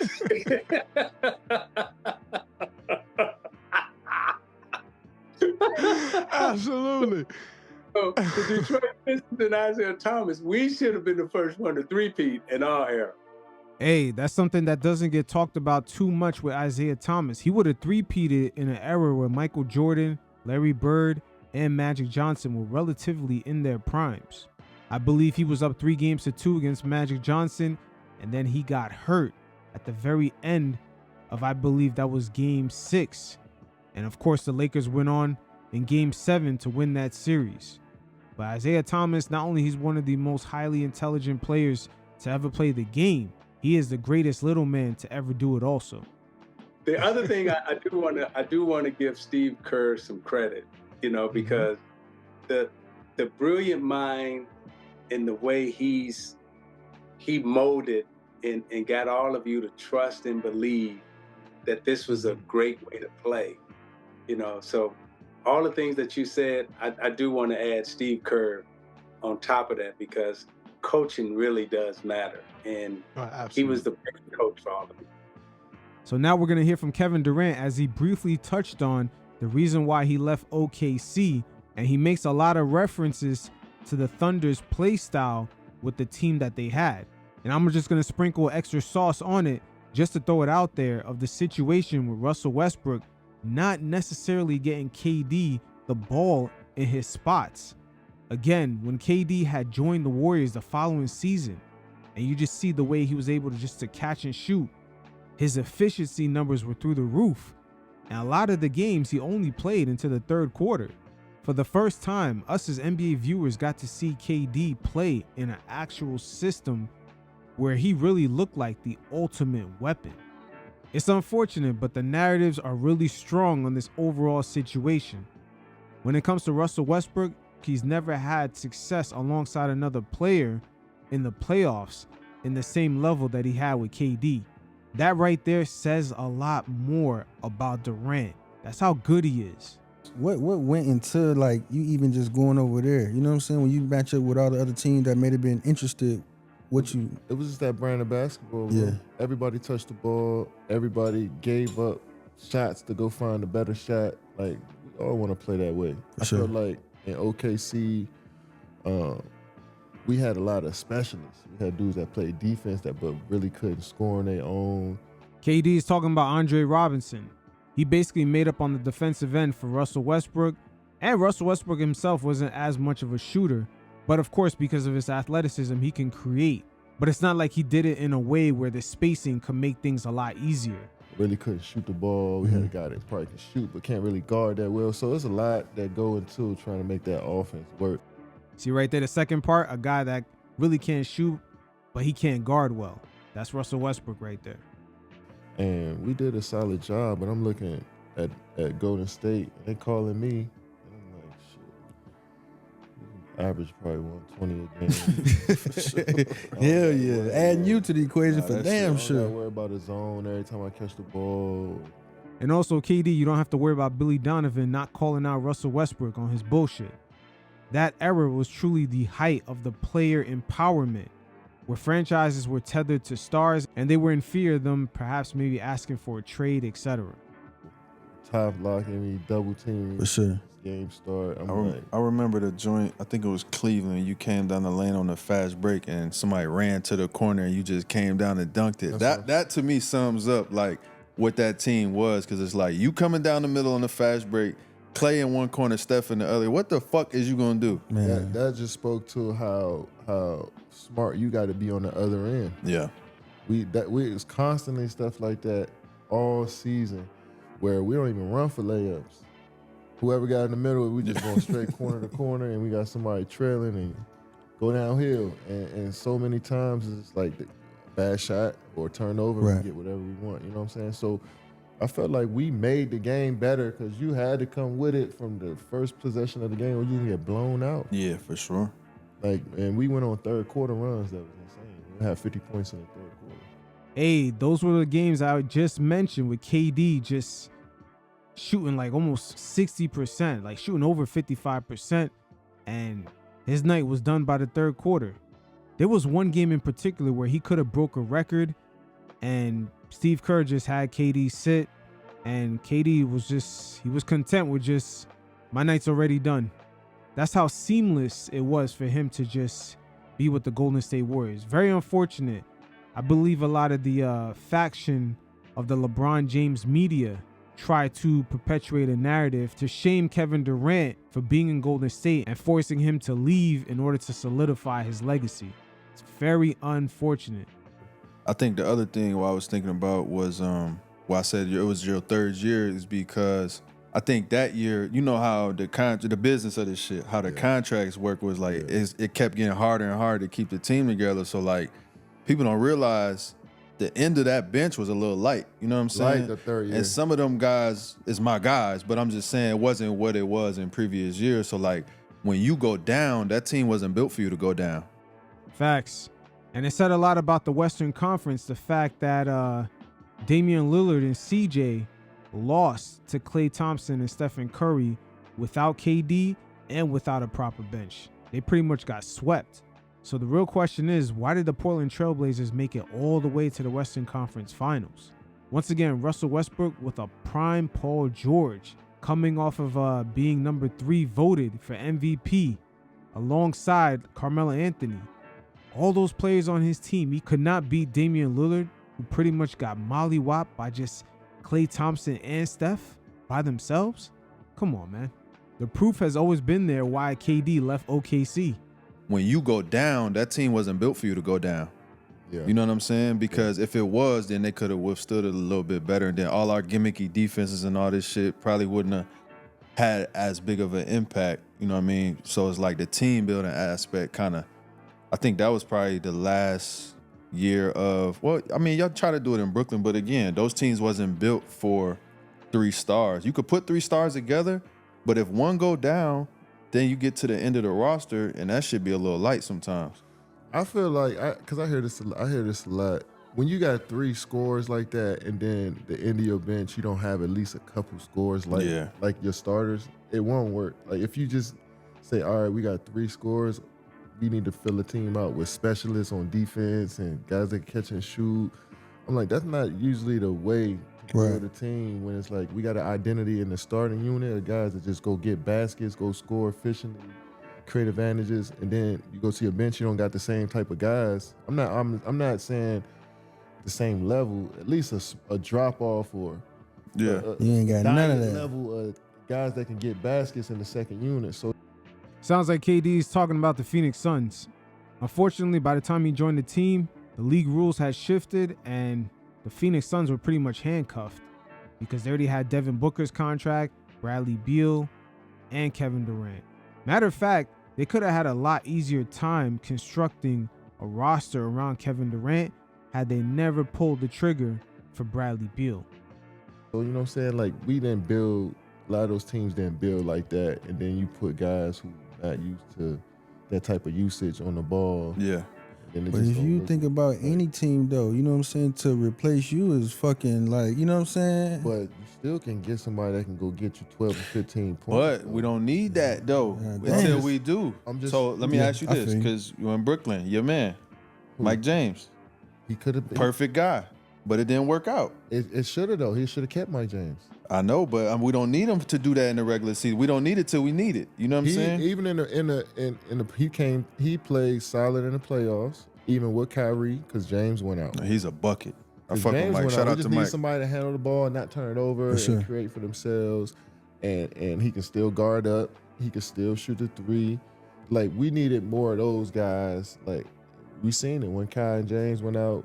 When I went out throughout the season, those dudes stepped up. Bruce Brown, he came in, he turned his game up. Yeah, he was balling. He had to become more of a on-ball Definitely gotta threat. step up. My point is, you need more guys that can fend for themselves on the offensive side of the ball. You still got to guard up and do the role player stuff, but in the midst of doing the role player stuff, you still got to have an identity. Like, all right, now I'm gonna go get me Yeah, I one can if still I get need one, to. yeah. Facts, for You sure. know what I'm saying? And I think when you get to the league, that they put you in this box of like being a role guy. Sometimes you forget about your individual game. You're gonna need it. It's too sometimes. late. You don't use it, you lose it. Yeah, it's too late. exactly. Hey, right there is nice context to the lack of depth that the Golden State Warriors had on their bench. And it says a lot about Klay Thompson and Stephen Curry, the way they were able to pretty much beat CP3 and James Harden in the next 2 games after KD had went down. And also the way they were able to just completely dust up Damian Lillard and CJ in the Western Conference Finals. That Big 3 era, the reason why it worked for the Warriors, because they were sort of ahead of schedule, ahead of all the other NBA teams in regards to the way that they were playing.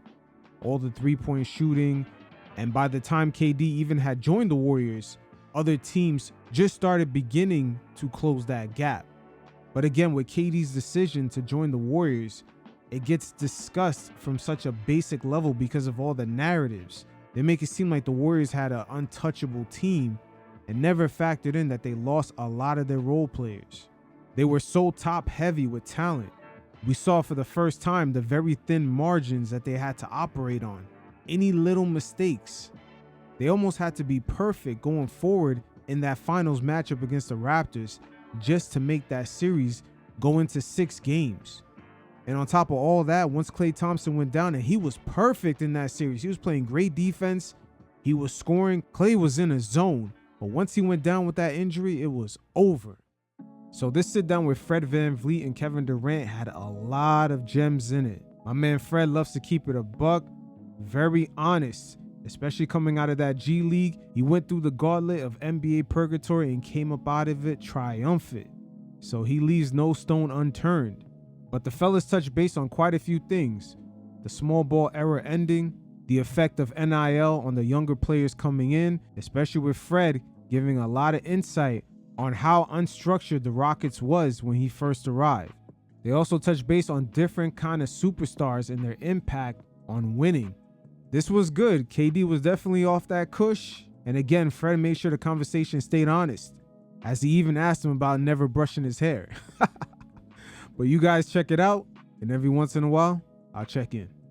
I heard you say on what was that, Steve Nash or Brian and them shit, that there was no more small guards.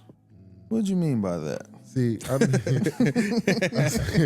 I said, I clarified this. I said, you gotta be somebody who'll get you a basket and be able to guard.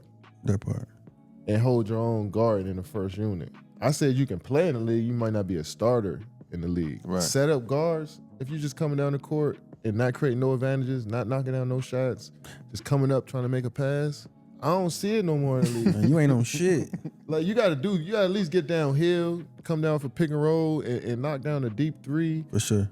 Like, I'm not saying you can't play at all, but you gotta go get you a basket out here nowadays. Yeah, for sure. You can't just be out here trying to set people up. You gotta be a threat. You gotta be a threat. You come in the league just like we talking about the young fella like VJ. You know, you come in the league, you got to be a direct impact ASAP.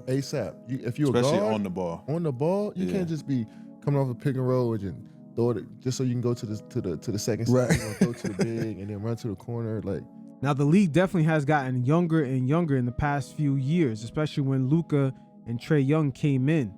I believe before the age of 23, both of those guys had multiple deep playoff runs.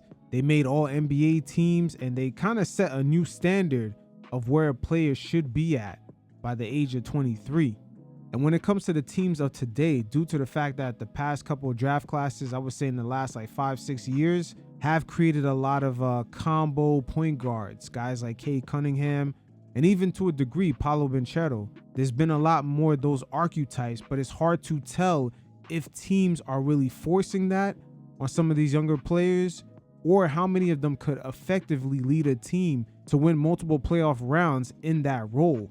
Because the referendum is going to be up on a few of these guys to make sure that they can actually win, even though they could play the point forward role. Paolo Banchero is one example. We've seen Amen Thompson this season kind of be forced into that role, but could it really get you past multiple rounds in the playoffs. That's still yet to be seen. Also, Steven Castle out in San Antonio will eventually be in the same position, I would say, in the next 2 seasons. The Atlanta Hawks recently had Trae Young go down with an injury, and Jalen Johnson looked like a completely different player, as he looked like he could successfully play that point forward role, just getting multiple triple doubles in I believe 4 to 5 games in a row. He does have the Hawks looking a lot different, and this does take some time, as Jason Tatum took many years to get over the hump. The decision as well as the playmaking is going to be very, very keen, especially the higher up you go into May and June. SGA, in a way, last season he perfected this, because his playmaking ability for his teammates, even when they're not making shots, it is insane. Anthony Edwards, to a degree, is heavily being reevaluated on this exact factor in the playoffs. Just him in that role could it get you over the hump to get to the finals. Make sure we run this part, because this guy's voice carries weight. So when he says no more small guards, he just shit on all the small guards in the league. I want to make sure we still. I knew the small guards was gonna take that personal. All this positionless basketball shit, and motherfuckers guards. can't shoot, and motherfuckers can't run a set and get the ball, get you into your offense. Hey, is Freddie talking about Zion? That's another play that's kind of been thrusted into that point forward role. But could it really be successful? There's no thought to the game. There's no change of pace. There's no setup. There's no transition between the coach and the floor to get KD the ball. Because I don't give a fuck how good you is. You still need somebody to get you the ball. But I don't need you to get me the ball. It's cool when you do, but I need you to go be aggressive so you can loosen up the rest of this defense for me, though. Because I can go get one on my own. But I also love when I get assisted a basket. Yeah, but it's my job to put, still, as great as you are, it's still my job to put you in the places that you are still, that gives our team the best advantage. Because you can do everything. And exactly, and me as a player, my job is to assist you. Be ready to catch and shoot. When you done cooking somebody, I'm there to catch and shoot. When you want to go get you a bucket, I'm spaced out. For sure. When you need a screen, and I'm gonna set a screen for you, and I'm gonna create an advantage that way too. I need my point guards to get a bucket. I came into the league with Russell Westbrook, then I went to Steph, then I went to Kyrie, James. Get buckets. They passed and got buckets. Yeah, that's great. Which made everybody else better. You know what I'm saying? It's like then when you see point guards who don't create an advantage or don't look to be aggressive, I'm just like, well, that's just making my life harder, because now we don't have to guard you. You don't feel like you a threat. Now they just gonna say, well, we're gonna just use that resource to help guard me. So I'm like, as a point guard, I want point guards to be aggressive. And the NBA is saying that because that's how every guard is playing at this point. No, for sure. They told me straight up, no floor general shit. I remember that shit like it was yesterday. I thought they was crazy. But that's why I now need to get healthy, because you never play with a nigga like me, bro. Facts. My man Fred is definitely a championship player, but in the playoffs, when the game slows down and becomes a half-court game, sometimes you do need that floor general. Let's not get it fucked up. There's been numerous times this season where the Rockets in crunch time situations do not get Kevin Durant the ball. And sometimes when Kevin Durant does get the ball, in terms of when he was with the Phoenix Suns, he tends to get too caught up in isolation and is easier to defend. That also happened to KD when he was in Brooklyn alongside Kyrie in the Celtics series.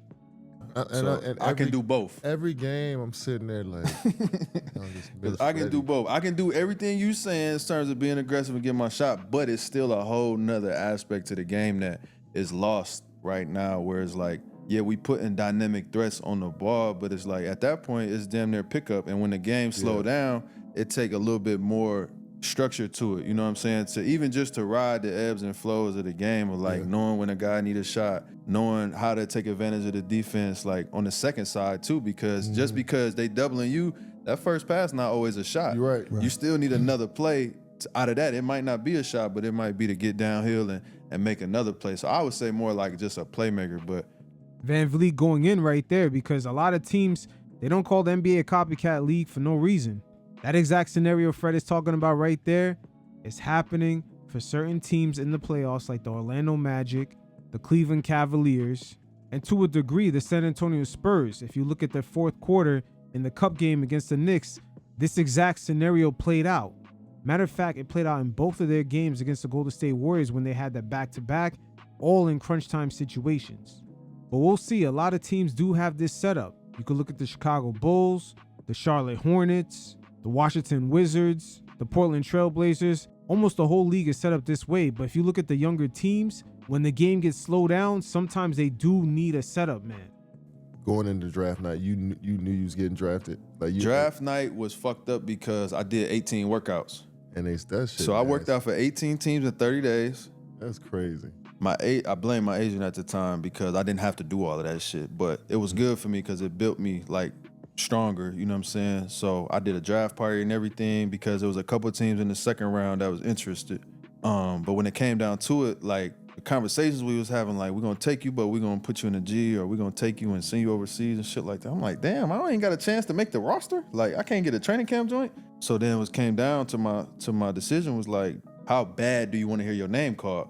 And I'm like, not that fucking bad. I want to be in the league. I want to make some money. For sure. So that was the decision, and that's how like the bet on yourself shit came about. It was like, all right, fuck it. I don't want to take that deal. Let me just go somewhere.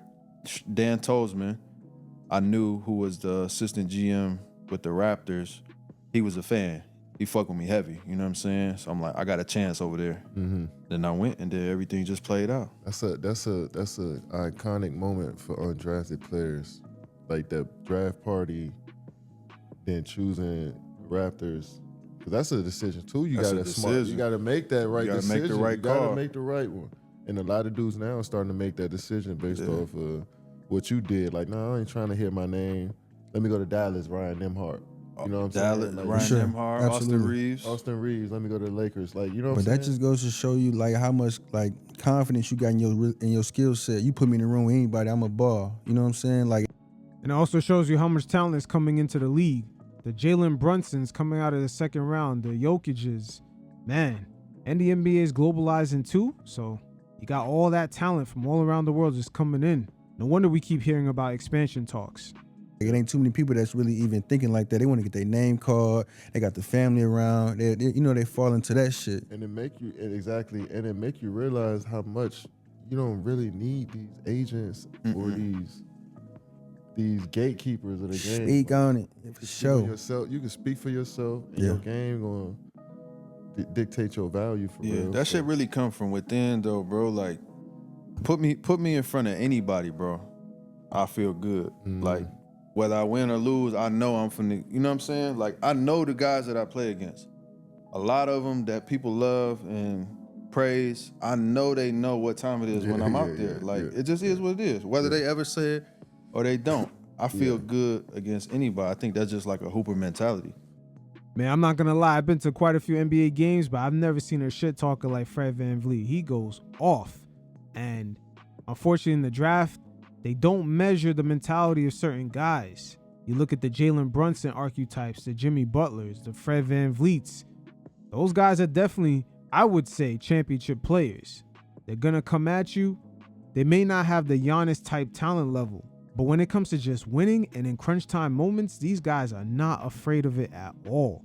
I have a gut feeling that the NBA has a lot more of these archetypes coming in versus the more talented guys, like let's say a player like Andrew Wiggins, who was the first overall pick, a player like Karl Anthony Towns, or even a player of the talent level of a LaMelo Ball. These guys skill-wise check a lot of boxes, but when it comes to winning, it's a whole different mentality. Shit, you could even toss in Zion Williams into that mix. He's a first overall pick, but does he have a winner's mentality?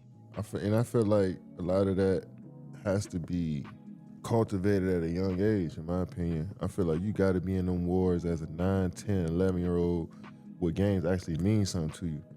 When you crying after the game when you 10 and 11. For sure. Crybaby, yeah. For sure. I was a big passion crybaby. for the game, You got to definitely. start there, in my opinion, because like that give you the confidence knowing that I done been to goddamn every high school gym from here to motherfucking Chicago. I done played in every gym against every type of player from 10 up until 15, 16, 17 years old. So now when I see y'all, it's like, it's nothing.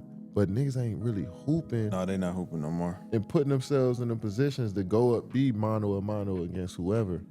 Nah, They training now. Built for that shit, bro. Everybody training now. Get prepared for it's cool that you could get prepared for the NBA and you want to start moving like a pro and you seeing different routines that the pros use, but it's not about no pro, that though. that shit though. You could see this main difference in LeBron James's son, the way his game is so robotic, versus Carmelo Anthony's son. Carmelo, extremely interesting. He lived on 110th Street in Harlem. And me, myself, born and raised in NYC, the high school I went to, we played against everybody from every borough. And playing basketball outside in different neighborhoods is unescapable. It provides a level of freedom into your game that is very recognizable today.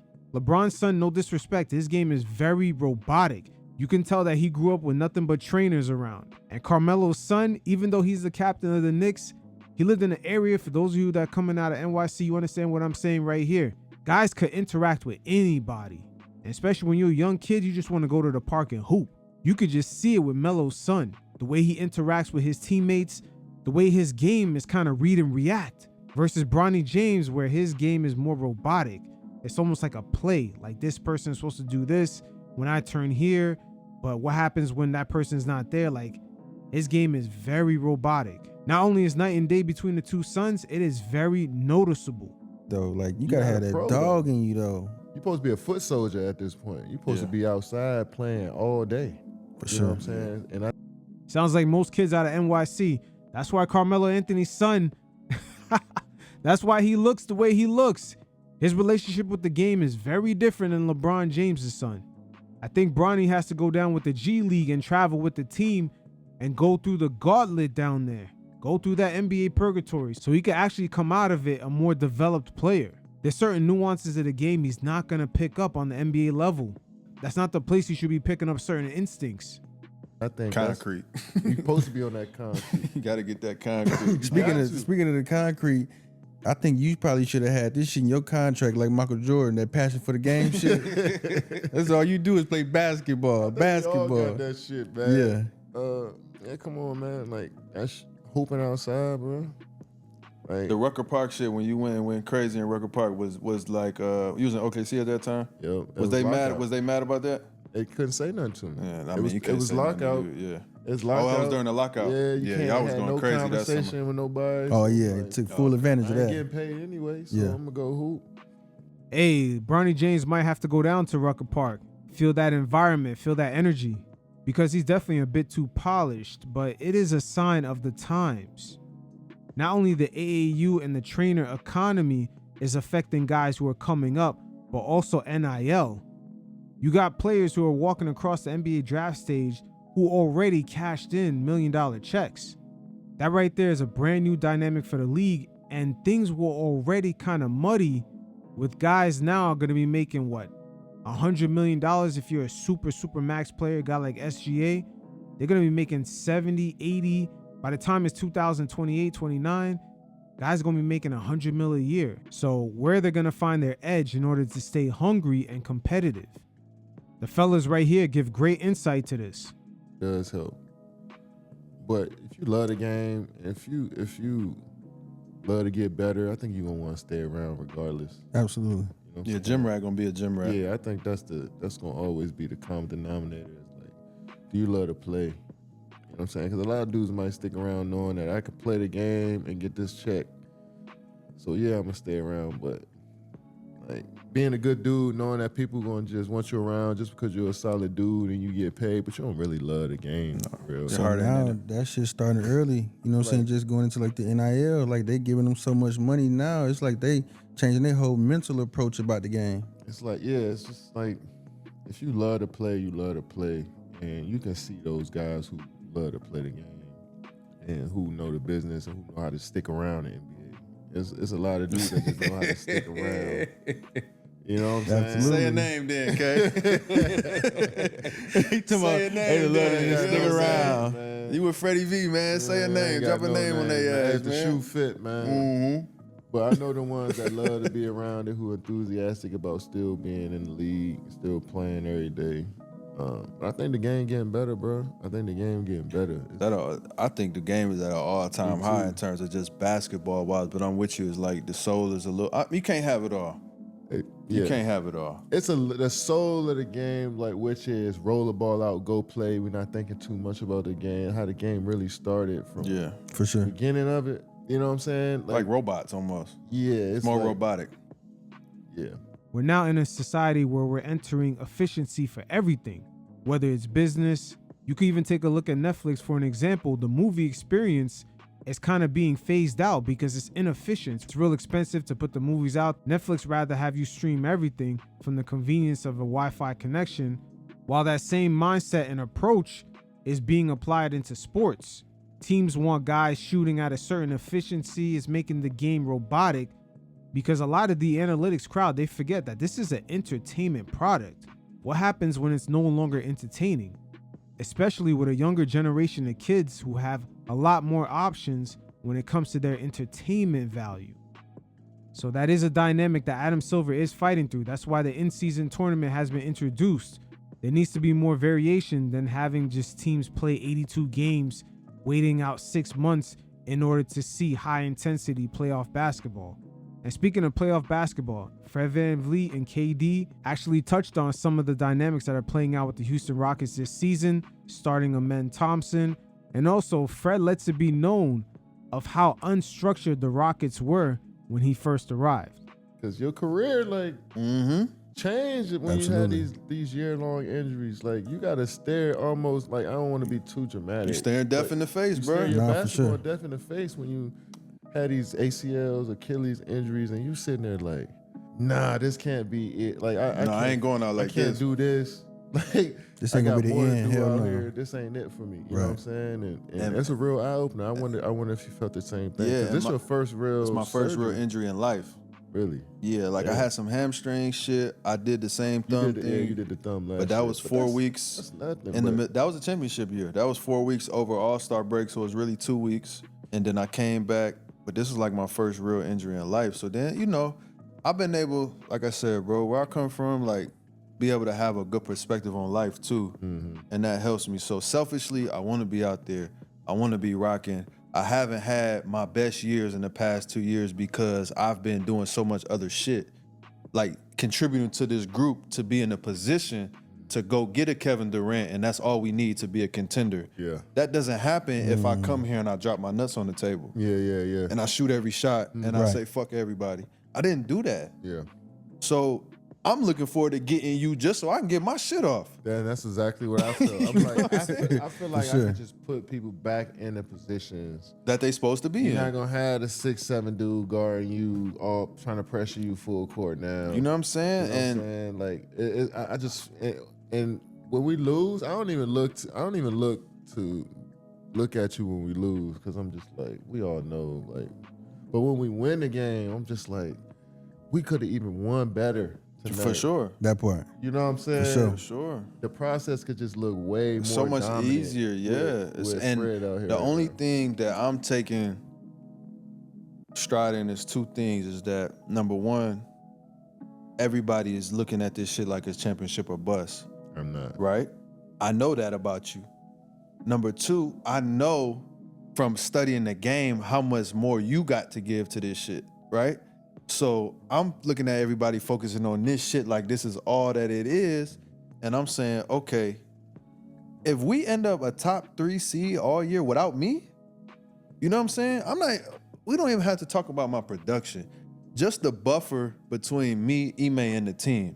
Because you've been with us now for a little bit to know how crazy that shit gets That sometimes. shit is. Right? And all I'm there to do sometimes is to say, man, fuck Ime. Come on, let's do this. That part.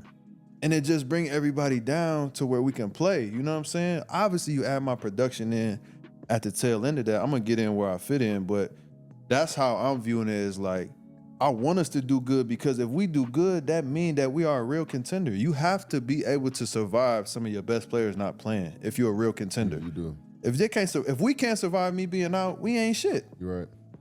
Right. That's how I look at it. And also, I work myself up from the last man on the team to be the top of the scouting report. I don't want to be the fucking top of the scouting report. That shit hard at my size. That shit is tough. I hate that You shit. there? You there every year? Every night, and I feel like that's was the difference between like your game, because I felt like this is a year you was gonna shoot close to 50. For sure. I'm shooting wide open catching shoes. That's what I do. I'm coming off the pick and roll. If you don't, we're gonna just manipulate the matchup. If we got to manipulate it 3 ways, then it's me, you, Alpy. Open side 77. You set the first one. I'm coming off the big. We're gonna see what you're gonna do. You want to switch it? Okay, now we got 2 mismatches, and then I'm just sitting there like this. That horns high. We could have run like. And then I know how I screen, so I'm watching you out there fucking playing jujitsu trying to get open.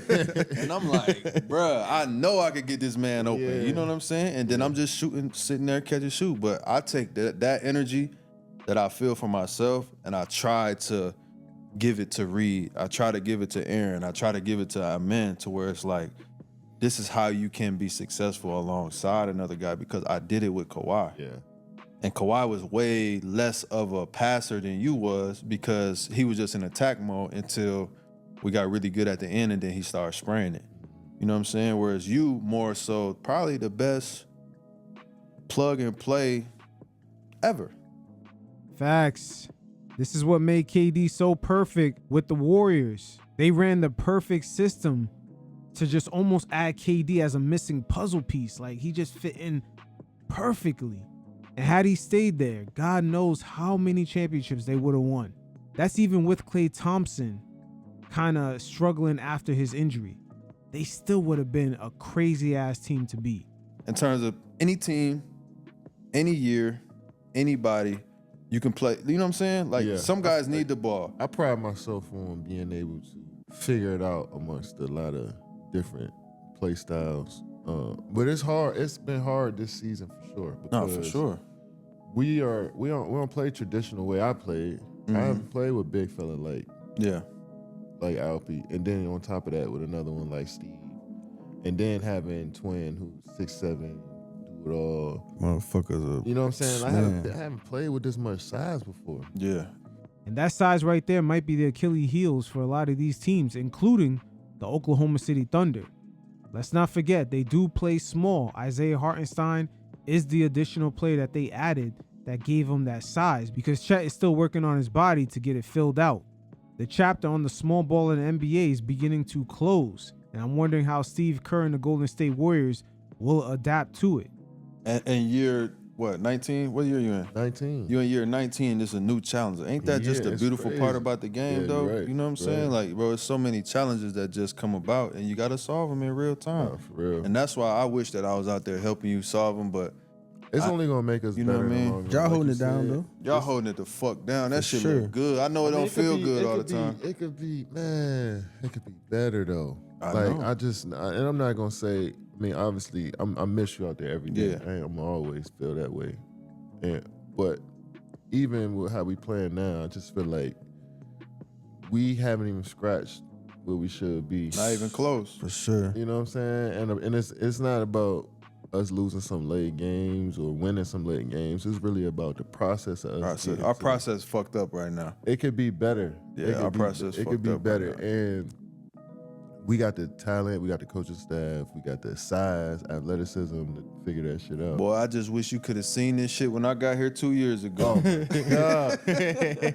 I couldn't even imagine, bro. They coming from being the worst team in the league for like I'm talking about like, 2-3 bro, years. it's like no terminology. Like, we don't know what the ice is. We don't know what, like, we never had a low man. We never had an X out. We never, like, shit that just is so That's sick. regular for us is like, we had to start at the basics. I mean, I ain't gonna go too far into it, but like, I'm talking about something as simple as like, it's, you know, playoffs, you get down to the nitty gritty. We're gonna run this, we're gonna do that. When they do this, we still trying to get our spacing right. I'm talking about playoffs. You know what I'm saying? Like, that's, we ain't gonna go into that. Fuck all that. I was thinking, Damn, Fred is talking about them good old Jalen Green days, his first 2 years in the league. That's sometimes the issue when some of these teams rebuild. They let the fester of just losing and the lack of structure go on too long, and sometimes a player is too far gone to turn him back. I'm not talking about necessarily Jalen Green or anybody from that team. I'm just talking in general, because we could see that situation play out in a way with the Charlotte Hornets. They had their previous coach, I believe Steve Clifford, he left the team because he said basically they just had no discipline to even play defense. He pretty much wrote them off as a lost cause. now that I've been able to watch you up close for a couple months now, How do you view this shit? Like, where do you put yourself amongst the greats? The top. Like numero uno. I just look at it like I can't relate to Michael Jordan's, the Kobe's, LeBron's. I mean, I could talk deeply about the game of basketball with all of them. You at that table? Larry Bird, I'm at that table for sure. Like, I'm not saying I'm better or they're better. Why not? Because it don't really matter. And you can't compare the eras. You really can't compare the eras. You can't even compare LeBron's era of just being a player in the 2010s versus today. A lot of these guys are not going to have the freedom of player movement. The rules are different. And even the way teams can construct their rosters, like just having a championship dynasty is virtually impossible. Like the way the Golden State Warriors did it with Steph, Clay, Draymond, and KD. It's just unsustainable in today's era. It don't matter. But I'm saying, how do you feel though? I feel like I've mastered the game. And that should be the only goal for every player. I don't give a fuck about Magic Johnson or Larry Bird, what they done in comparison to me. Like I'm with the standard that they set, I want to reach that as far as longevity, relevance, impact on the game, impact on the city, and championships. I want that too. But what point did you get? Like, when did that come? When we won the first one, and I realized none of that shit matter. Like, why am I comparing myself to another man? I should be just playing against myself, trying to be better. Leave that shit up to the fans. Yeah, I'm like, I should. In my life in general, I'm like, I'm not comparing myself to no human being in anything that I do. I'm inspired by people. Don't get me wrong, and I want to emulate great people and successful people. I want to do what they do, and I want to learn from people who make mistakes. Yeah. You know, it's amazing how when KD won his first championship with the Warriors, he did have that look on his face like, this is it? That's it? I'm supposed to feel validated now? He did have that kind of vibe to him. Like, he was expecting a lot more once he reached that pinnacle, but it just wasn't there. And that sometimes is what happens when you chase validation. My man KD looked like the Truman Show when he had hit that wall. But I'm not sitting here trying to be better than you, and I'm going out there in the gym working on my shot saying, man, I'm better than Bird. This shit right here gonna make me better than Magic. I mean, better than Jordan. I don't give a fuck about them that much. I love these dudes. Yeah, but in that regard, yeah. I don't care. I care about me being the best I can be every time I step out there and me impacting the game. And I felt like what I've done over these last 19, like MJ, Kobe, LeBron, you can't talk down on me as like not being Bro, you right. in Bro, you y'all there. realm. Yeah. Sure. And they know that. The only reason why I asked, Kawhi changed my view on a lot of shit, but there was one thing in particular that I overheard, and he didn't say it to me, I just overheard it. And it was a conversation that was being had. And the sentiment of the conversation, because I ain't gonna quote nobody, but the sentiment of the conversation was when we won the championship about all that shit is like, I'm better than Kobe, right?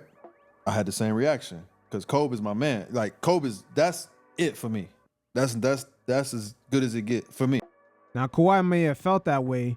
I'm not saying he's right or wrong, but make no mistake about it. That run that he had in 2019 in the playoffs, that's one of the greatest playoff runs ever. As a little kid up into a man, like my eyes, what I seen. But I started thinking to myself, like, I know how I feel about where I stand because I'm on the court. And I'm playing against some of these guys and your favorites and who people might, you know what I'm saying? Yeah. And when he said it, I said, well, if I'm him, and that right, just those 3 words changed how I look at the game. If I'm him, how do I feel? Yeah. How do he feel if I'm him? Yeah. Because I know how he feel right now. That run he went on, like, it's not. Sure.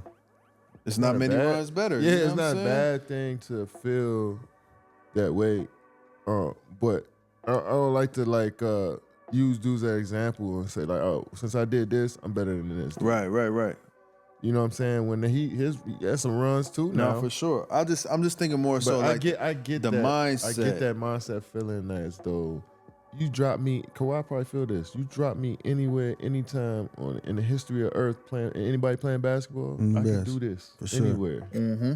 And no matter if it's Kobe, MJ, like you put Kawhi anywhere, Yeah. I'm confident that he could do the same shit. And I seen it up close, and it changed my whole motherfucking life watching that shit, like front row seat. I left one of the games. I was on my way home, and I think I was talking to Quez, and I just was like, "Why is this dude? Why is he not the best of all time?" I know what I'm looking at. If I'm you, why am I not the best of all time?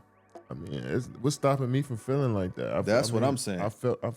But I just want you to say it. I don't need to. All right, I'll say it. Because like you and Quest had that conversation. I know these conversations are being had for sure on my behalf. Why do I need to know about it? I don't care. You don't need to tell me that because I know you feel that way about me. I know you respect me to that point.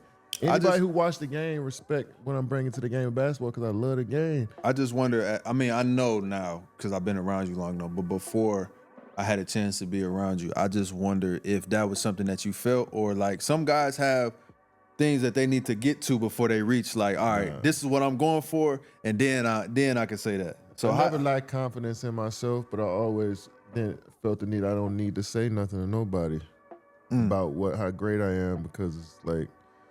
You know how you let that shit speak for itself. It's deep. If you play basketball, you competed against me. It's something that's like needs to be left unsaid. How much I love the game and how great I am at this shit.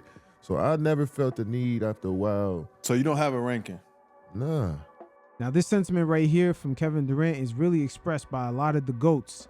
They do not like to have these conversations in public, and LeBron James is the first, I would say, player of that ilk that said, hey, him beating the 2016 Golden State Warriors made him the greatest of all time. Guys like Kobe Bryant, Kevin Durant right here, they're all self-validated. They don't have to keep preaching and comparing themselves to other people or just letting you know that they are the GOAT.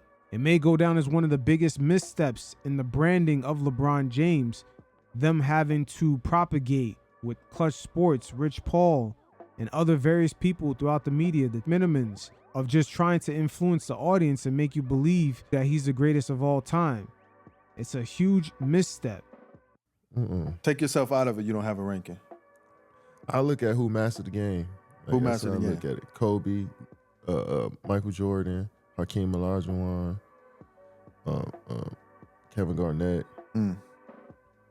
Tracy McGrady's. Like my list ain't like the rest of these lists. It's your list. What I'm saying? Your like list, championships and shit is cool, that matters, but mastering the game and actual having actual production for a long period of time at that highest level, playing meaningful games like Tim Duncan, like this shit matters to me. LeBron. I feel like LeBron's still getting better at his game.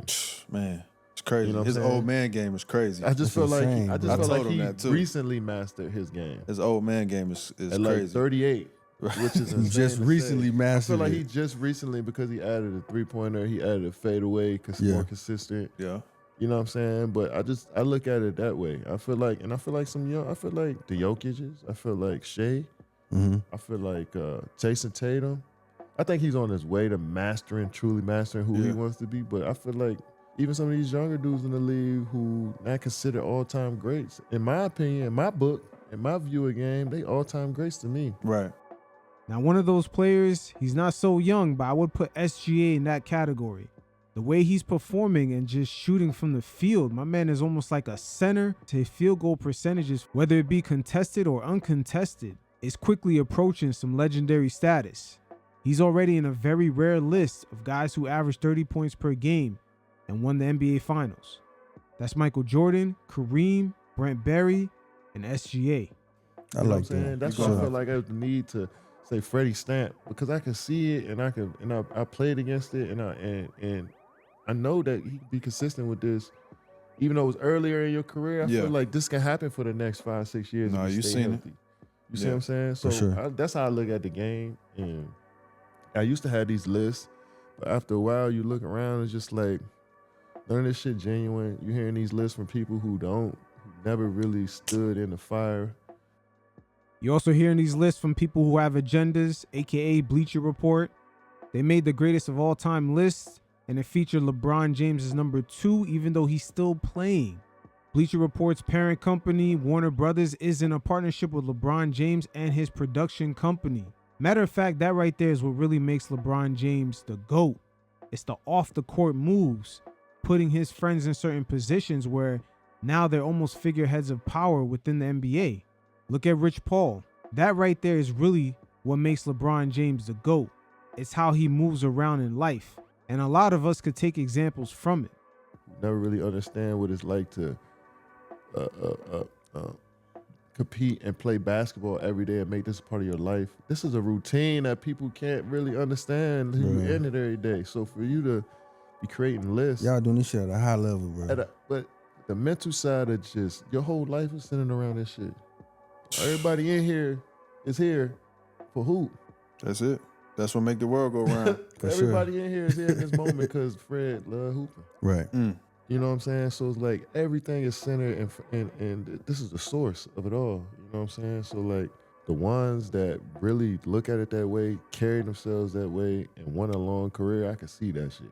And those people I respect. And you ain't gotta have the accolades and the championships and all NBAs. But if you set your mark out in this league and made had some big moments, like I can respect what you did. For sure. You motherfucking legend, man. And y'all niggas, I know y'all can talk basketball all motherfucking day, but I got one more basketball question before you switch. Go ahead, up. because I'm about go ahead. We recently started as we doing this shit, starting a convo, and long story short, the barbershop shit is like rings versus money. Which would you have, the money or the rings, all that shit, right? But in the midst of that, the conversation we was having, we got to the point to where it's like, as one of you guys, the top of the top of the top, right? We're not talking about even the Freddie VanVleets or anybody. We're talking about the top guys. What's more precious as a top guy, the MVP or winning the ring? The MVP. It's one a year. It's a I select don't give a few. fuck when nobody say ring is incredible and it's a great moment, great team accomplishment. It's a team accomplishment. My man KD's off that gelato. There's only one champion per year also. I get what he's saying, and at the end of the day, we also have to factor in, because of that 65-game rule, there's going to be a couple of seasons where guys who would normally qualify to win that award, they're not going to even be eligible. Once again, you cannot compare eras. Come on, everybody who wants to be an MVP. For sure. If you got a chance to become an MVP in this NBA, then I can see if it was an MVP per team. It's like, it's nice. Just one of give me these. the ring. Yeah, you've been cooking the whole time. Because the ring is so hard to get to that it's such a select few, but the MVP is even smaller of a It's list. so small, and the ring is a lot that's out of your control with the ring sometimes. The MVP, you got a little bit more control in your hands when you got a chance to win an MVP. Yeah. So it was brought up in the sense of trying to figure out where we at today now is, and you might be a little biased to this, but James versus D-Wade, right? Which career would you rather have? Not even which career would you rather have. I know what I'm looking at when I'm watching James. Like, this is one of the best basketball players I've ever seen in my to life. ever No, lace for up sure. a pair of tennis shoes. For sure. We know that. That's not debatable. But it's something where I think the nuance comes in the play style, where D-Wade's play style may attribute more to what we're talking about in the team success of greatness versus James, because you got somebody like James who is so great that most of the time he looked like he out there by himself, especially when he was in Houston. Yeah. Right? That play style might not necessarily be as effective in winning a championship as somebody who like D-Wade, where his play style might impact winning more. What do you think about that? I might have to disagree, because when D-Wade won that first championship, I think that's what people even having this argument about D-Wade and James, because that championship that D-Wade won, the first one, and the style he won it in was insane. Everything was downhill, pick and roll to the cup. I'm scoring tonight. Dolo. Shaq was out there. But second option. And he had shooters around him. And also the NBA changed the rules after that finals. there was some sort of loophole that D Wade and Pat Riley and them took advantage of, where pretty much any contact underneath the cup was guaranteed free throw shooting. I mean, Dwayne Wade shot a record number of free throws in that finals. Even though Mark Cuban claimed it was rigged, it really wasn't. Just the rules were kind of slanted too much in one direction. And he had shooters around him, and Posey and Antoine Walker, and he had backup point guards that could help him. Who that sound like? James Harden. James Harden played that same style. A pick and roll, going downhill, big that can catch a lob with shooters around him, and I can go get you a bucket. James Harden played that same type of style. Also, James Harden would have to deal more with the physicality, which I believe he could have managed. James Harden, he does have a very large muscular upper body, believe it or not. I saw him in a game in Brooklyn, and I was like, damn, James is pretty brolic up top. But going back to the eras, he would have to manage more of the physicality in the year that Dwayne Wade had won that championship. While at the same time, he wouldn't be able to take advantage of those rules that he did back in the 2010s with hooking of the arm and the way he would land when he would take these three-point shots, just sort of slanting his body as he lands. He couldn't get away with any of that. So his free throw attempts might be down unless he makes his way to the cup. He didn't have that moment that D-Wade had, being able to come down 3-1. Pat Riley, Miami Heat organization. There's a lot of work in D-Wade's favor, and he had to show up. But there's a lot of work in his favor for him to win that championship. So at y'all table, but I don't feel like D-Wade. I don't feel like D-Wade's style of play is just more conducive to winning than James. I don't agree with that. I feel like they both are winning players that could contribute to great teams. You know what I'm saying? D-Wade didn't have to do as much for them last two championships. So at your table, it's more of like the ring is more contributed to like the total global thing of everything, like injuries, health, luck, all of this shit got to play a part. Team construction, all that stuff matters, and when it comes to a ring, that has to work in your favor. So do you think? And I'm going back, I'm racking my brain now. Something that Kobe said once he retired about James, but I'm more so applying it to Luka now. That play style, which we really only seen with Luka and James, which is similar, that can win the ring. You think that can win the ring at the highest level? I mean, you seen it with Luka and Kyrie. They got to the finals. They just played a better team. Yeah, but Luka's lack of conditioning on defense to at least put up 20% more effort than he would in the regular season, that ended up biting them in the ass. The Mavericks had to break the NBA Finals record in Game 4 in order to beat the Celtics. Just a level of offensive efficiency. They basically finished with the all-time record when it came to that, just to get one win. You know what I'm saying? With two dudes who play the same way as they do, but they had other pieces around them. Derek White, Drew Holiday. But they guard. Okay, now guard we're getting better somewhere. Now we're getting somewhere. Okay. They guard better. Now we're getting somewhere because JT and JB, they going to get that shit. They playing the passing lanes, chase down block, they sitting down. JB was picking up Luka full court. You're right. Facts. Give that man JB his credit. Not only he was picking up Luka full court, he was making clutch plays. Game 3, Jaylen Brown came away with the winning bucket. Which is my point, is that part. But we're talking about their offensive play styling. No, I'm talking about play style in general because me, and I wish I would have said this earlier, I only respect if you play both sides of the ball. Have to. Yeah. You have to. And I don't think James is that bad of a defender. I just think that somebody that can affect the game on the defensive end may add another dynamic that can equal out the offensive juggernaut. If your offense is up here and my offense is right here, but my defense can get me up here in terms of impacting the game, that's where I'm having trouble trying to figure out, like, damn, how do you grade that shit? I don't want to grade it on the result. So you're saying D-Wade guard better than James? For sure. Not even if he guarded one-on-one. I'm saying his defense impacts the game at a higher clip he blocks shots, he gets steals. Than James' defense. Now, James' offense, to me, is light years ahead of what D-Wade was on terms of with the ball in his hands.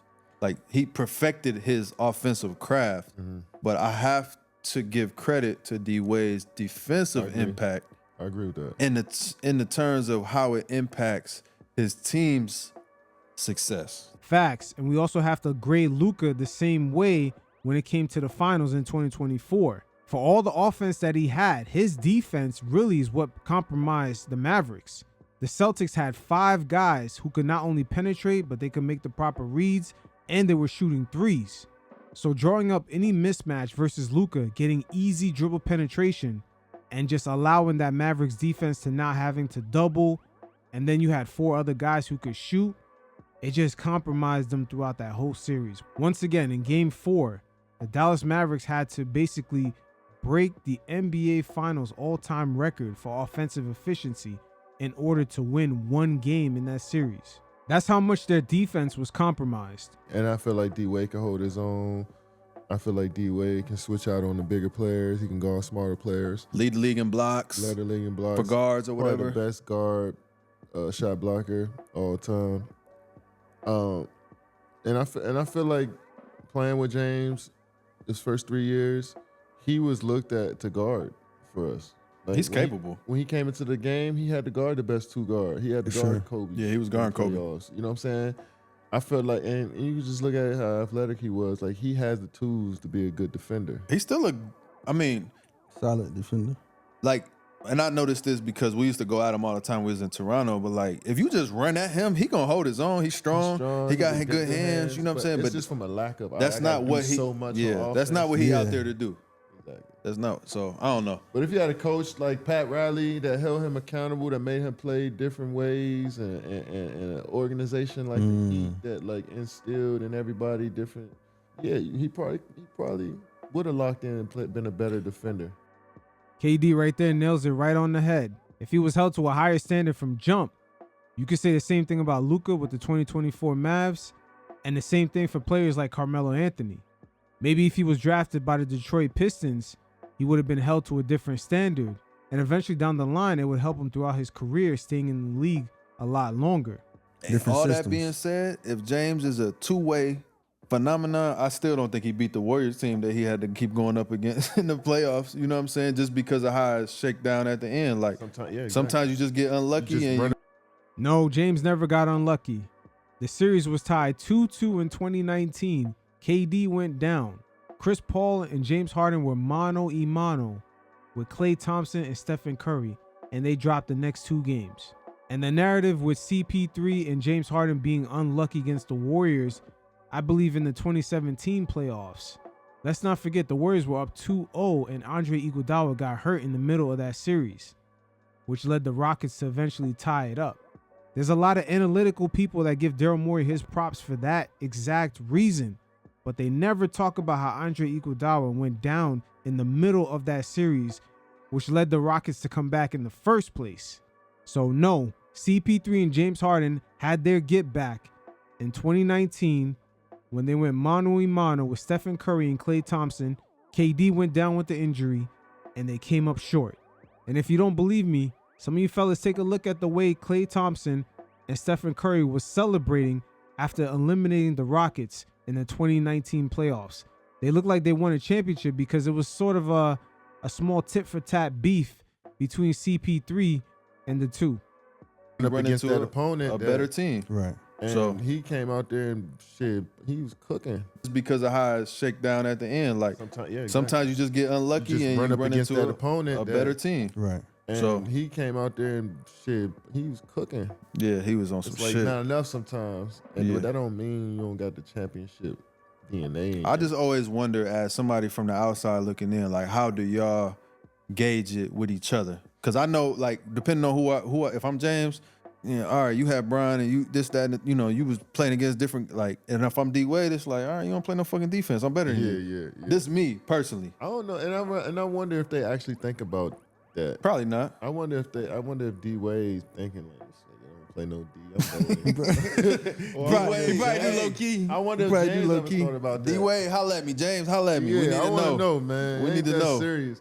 But I feel like they competitors and they probably definitely saying, man, James ain't win no ring like that, or D Wade can't score like me. I'm sure. Yeah. But they both are like either any other day you can go back and forth. Yeah. Who's better, and just to say that in itself means that like, Yeah. because I would put them in my. If we had to make a list of the best shooting guards of all time, Which is my problem. If you go to me, MJ, Kobe, 3. That's where this conversation was born out of. I'm gonna say James because the level of like scoring that he reached and assisting that he reached, and his teams was like contenders every year too. Some people would put Clyde Drexler in that position. But once again, you really can't compare the eras. James played in the era with freedom of movement, for example, the Euro step. Even today, you could take an extra stutter step, which still looks kind of crazy when you watch the games, but the gather step today has just been redefined in ways that players of the past were not allowed to even utilize. Coming from an MVP matters in this game, which we never hear because we always go ring. Okay, what about the MVP though? The MVP matters. AI. MVP matters. What about AI? And AI ran up against We trying to erase AI. If AI had played in today's era, he would definitely average a crazy amount of points because back then the spacing was poor. He played in the most physical era of the NBA, which is the late 90s, early 2000s. And just the way offensive players today are allowed to push off, along with palming the ball, AI would have had a field day. What about he's not AI? He's not analytically Man, correct. fuck all in that, man. Today's game. Man, listen. That's what I'm saying. What about Analytics- AI, bro? AI was getting you 30 a night. And he came up with his own shit. And he played. His numbers would have been quote unquote analytically correct had he played in today's era because of the space and pace. Remember, he was dealing with all that physicality from defenders. Teams would have players who were just known for just being brute on the court, not necessarily for their skill.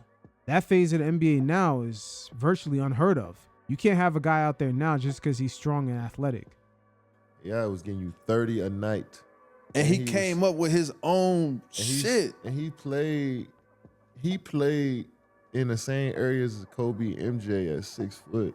He wasn't shooting no threes or just racing past you for layups all the He time. came in that bitch and cooked, man. He was shooting over dude. That's what I'm saying, bro. That gotta count though. Like that's why I feel like the MVP should be thrown into some of these conversations. Like, yeah, you might not have a ring, but he got an MVP though. Come on. His now. team won. James' team won for 65 games one of them years. Every year. You can't tell me he's not a winner. They was winning 50 plus every year. Yeah, that's tough. It's a tough conversation. It's a conversation that it shouldn't even happen though. Yeah. It should be like it's ongoing. It should just be praising how great Appreciating the game. these dudes is for what they did. But Man, you're an artist though. We getting nuanced too. We getting too nuanced right now. Nitpicking too much a dude career when it's just like. And they take both that shit got to the accolades. grave, bro. They both nice. What's the problem? Why we need to compare these two? What about this? Now that we off the rails here, what's up with the hair though? Why don't brush your hair? I don't like for what? You talking about for what? Why get cuts? What's why that about? why lotion my why lotion? You don't wear lotion either? No, I don't lotion my body like that. I might lotion my hands if they're a little dry, but I don't know. KD out here looking like a GTA character. Come on, man. What's going on here? But I see you. Sometimes you be having a fresh joint though. Sometimes you when be they feeling like, so- yo, what, they what, got what the, make you get like that? what make me get a What make him get like that? He's like, I'm rich, bitch. cut for reals when I'm in my room playing the game. And my homie's like, yeah, we got that barber on the way here. I was like, all right, fuck it. If y'all getting a cut, I go get one too. So y'all, I bet. I ain't calling them myself. You just rolling with the gang.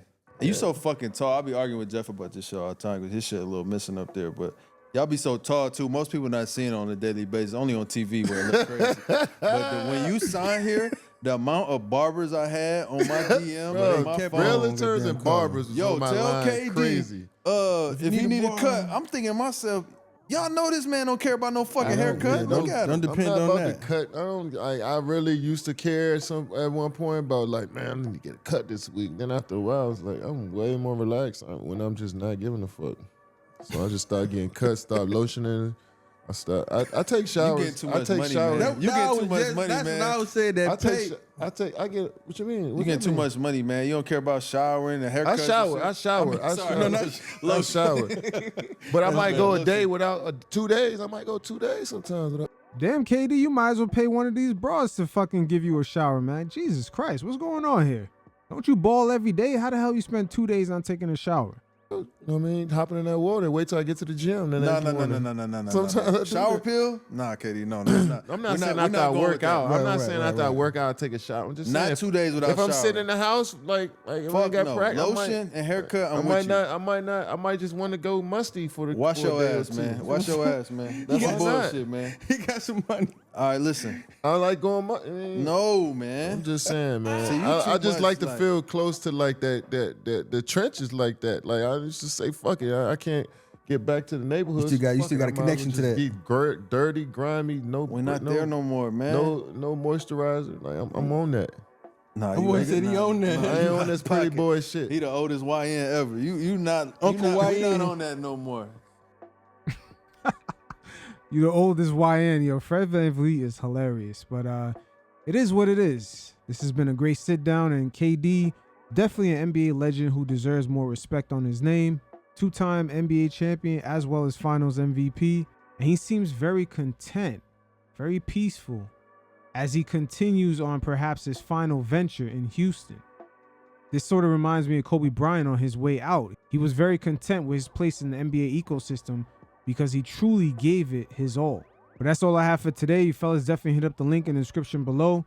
Check out my NBA True Story playlist, also the NBA Nuance playlist. It's a little bit of the storytelling mixed in with the game film. And until next time, you fellas stay safe. Peace.